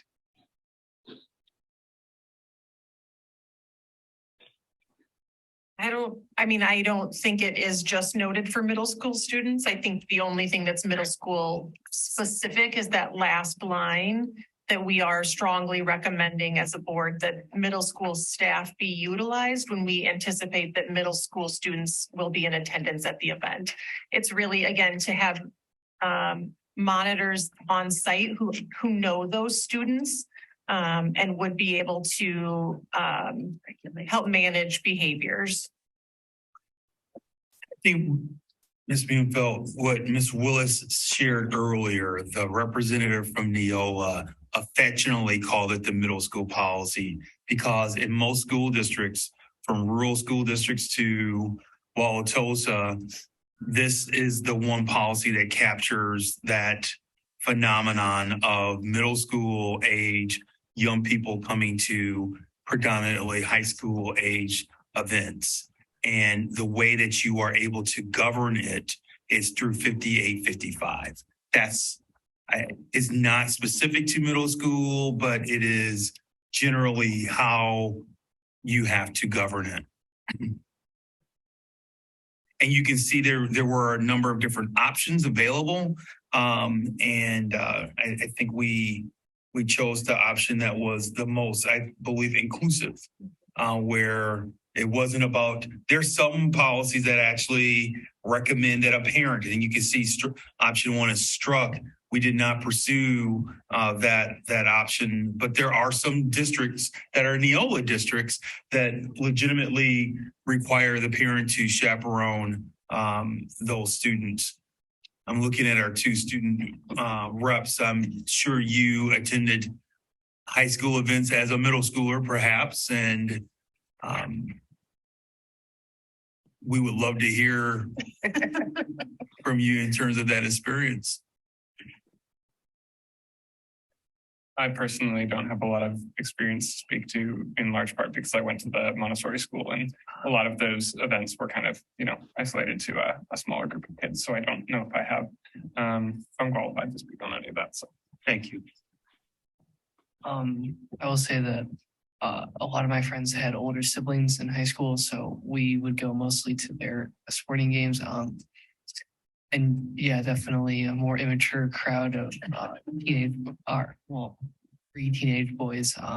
It would probably be better to have their, like, Mr. Hughes, at least speaking on the east side, or Mr. Larson there, to really kind of like keep them in check.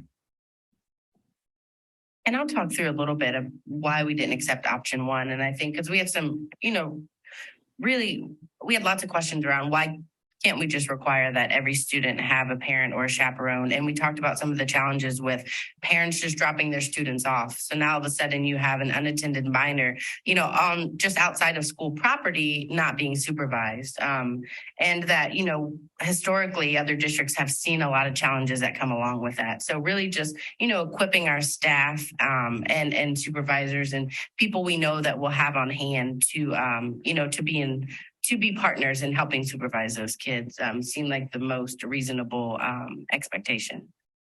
So the green language is a trigger for our middle school, or for our athletic directors, and or theater directors to work with our middle school staff to actively recruit those staff members to be available to supervise. That's the purpose of the green language, the green line language. Okay, thank you for the clarification. But I still, if this is specific to middle school and high school events, district sponsored events, I think we should say that. I don't believe that it is specific to any level of events. Though in practice, it would be inclusive of all events. In practice, it was often historically high school events. Well, right, but there could be upper elementary school children that are coming to high school events and middle school events that would not necessarily be chaperoned or a sporting event. So, I mean, I'm just trying to clarify what we exactly want to happen here and the scenarios in which we're finding ourselves. And I'm still having a disconnect. I think, the language in here says, pre-high school students. So while we refer to it as a middle school policy, it is certainly not that. I think the pre-high school students captures all those students that you just mentioned, whether they're upper elementary or not. And it's still encouraged that they are accompanied by a chaperone or a parent. It's just not something that the board wanted to enforce. So I hear what you're saying, but I think it captures that by saying all pre-high school students. I think to clarify, instead of identifying middle school staff, if we just struck middle and went with K-8 staff, that would then address the statement that Ms. Muenfeld is trying to clarify. Well, yeah, I think we have to have, my goal here is to have the appropriate adults supervising the students. So it's a safe environment. And I don't think this is, I think it's right. It might be too specific, Dr. Mean. So, that's my comment. If you could work on that language. awesome. Yes. Good suggestion. Thank you all for your comments and feedback. One item I would ask folks to think about. This is the first time the policy committee has brought forward kind of a package of different things. Couple quick pieces of feedback. I really appreciated how you laid out in the cover letter. Here's the policies. Here's some key things to focus on. If others have any comments that they would like to share of how this was kind of packaged and brought forward, we talked about that a little bit, but I thought it'd be worthwhile to give any quick feedback we have to make this as an effective and efficient a process as possible for board review of these policies as they come forward from the policy committee. Anything from our colleagues? Chip, Ms. Freddie? I could have missed it, but was it in the actual board docs for the meeting? Yes, I am not seeing it. It's in the. it's under the committee under committee updates. Yeah, it got kind of slotted in the wrong. Got it. spot. Okay. So I'm like, I'm looking was looking at that. for it as meeting. well. Okay, got it. Yes. Because I had read it in the other email. So Yeah. I saw it. Just to clarify, Mr. Phillips, would it be helpful if we attached the original PDF of the policy? So, okay. Yes, anything that we all don't have to go hunting. Okay. Because you have it there anyway with you. I'm sure you do. The before, the after, just attach it. If I may speak on from an administrative standpoint, I don't want to speak for behalf of the policy committee, but I think they have both individually shared this with me. At some point, it would be prudent for Dr. Zimmern to come to a board meeting because at one of our first policy committee meetings, his overview of the severity of our policies or the state of our policies was so dire. And when he presented to the committee that it may be helpful for the full board to hear. He talked about the fact that there's a level of high exposure for the school system by not being diligent around keeping our policies updated. So I think Ms. Willis and Dr. Hoig, again, and I tee that up for both of you to weigh in on, but I think you both individually have shared with me, you would appreciate having Dr. Zimmern share that very ominous overview of the reason why this work is so critical for the full board and maybe even the community to hear. Yeah, absolutely. I mean, it was striking and quite frankly frightening to hear about kind of how open we are to violating state statute because our policies are not updated. So it is the reason that we decided on our cadence being as frequent as it is, in hopes that we can kind of get things cleaned up as best we can during, I guess it'd probably be this year and next year, and then hopefully get on a more regular cadence of looking at policy and reviewing it just to keep it up to date. And I think it was also expressed by some community members that were in attendance how alarming it was to hear from Dr. Zimmern himself about the state of our policies.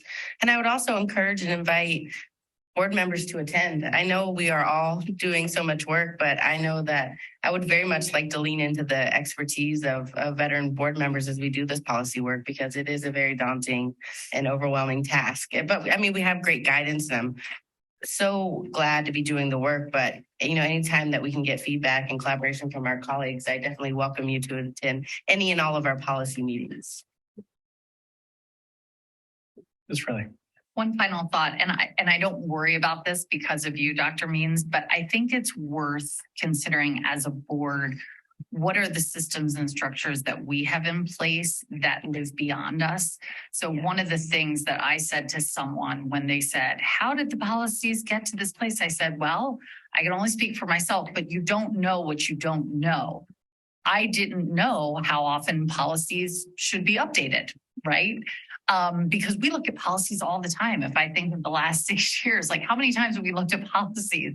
Curriculum, like a lot of the stuff that I feel like Dr. Means, you've done such a good job of uncovering I think the board has a responsibility for figuring out how, given the shifts in roles constantly and folks moving on and off the board, how do we take ownership for what are these things that are very cyclical so that we don't have a human growth and development issue again. We don't have, an issue where you all do a great job at this, right? And then nobody looks at them until 2035, right? Because I don't think any of these things are malicious. It's not like the board didn't care or the board hasn't been doing any work for the last, certain number of years.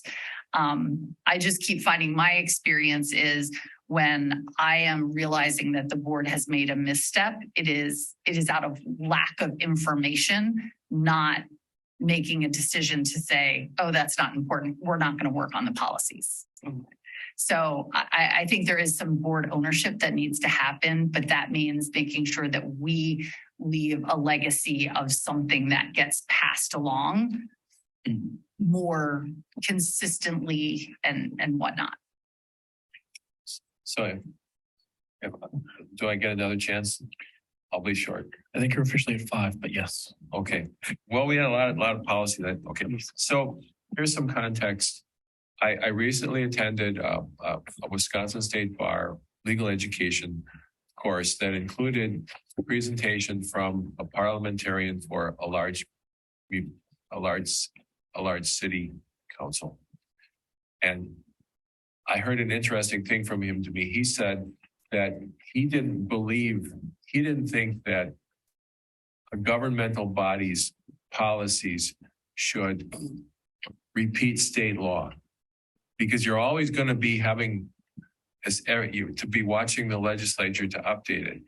Well, okay, fine. On the other hand, if you don't have it in your policies, citing the state law, everybody has to go hunting for everything on a piecemeal basis. Maybe where we got into trouble was that the policies before Neola, there weren't nearly so many policies.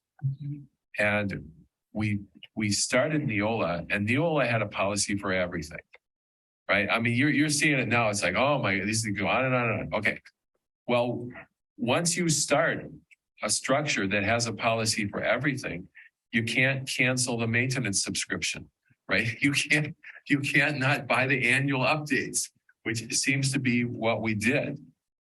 So once you start with a Neola down to that level of detail in your policies, which is a good thing because it's the guidebook for everybody.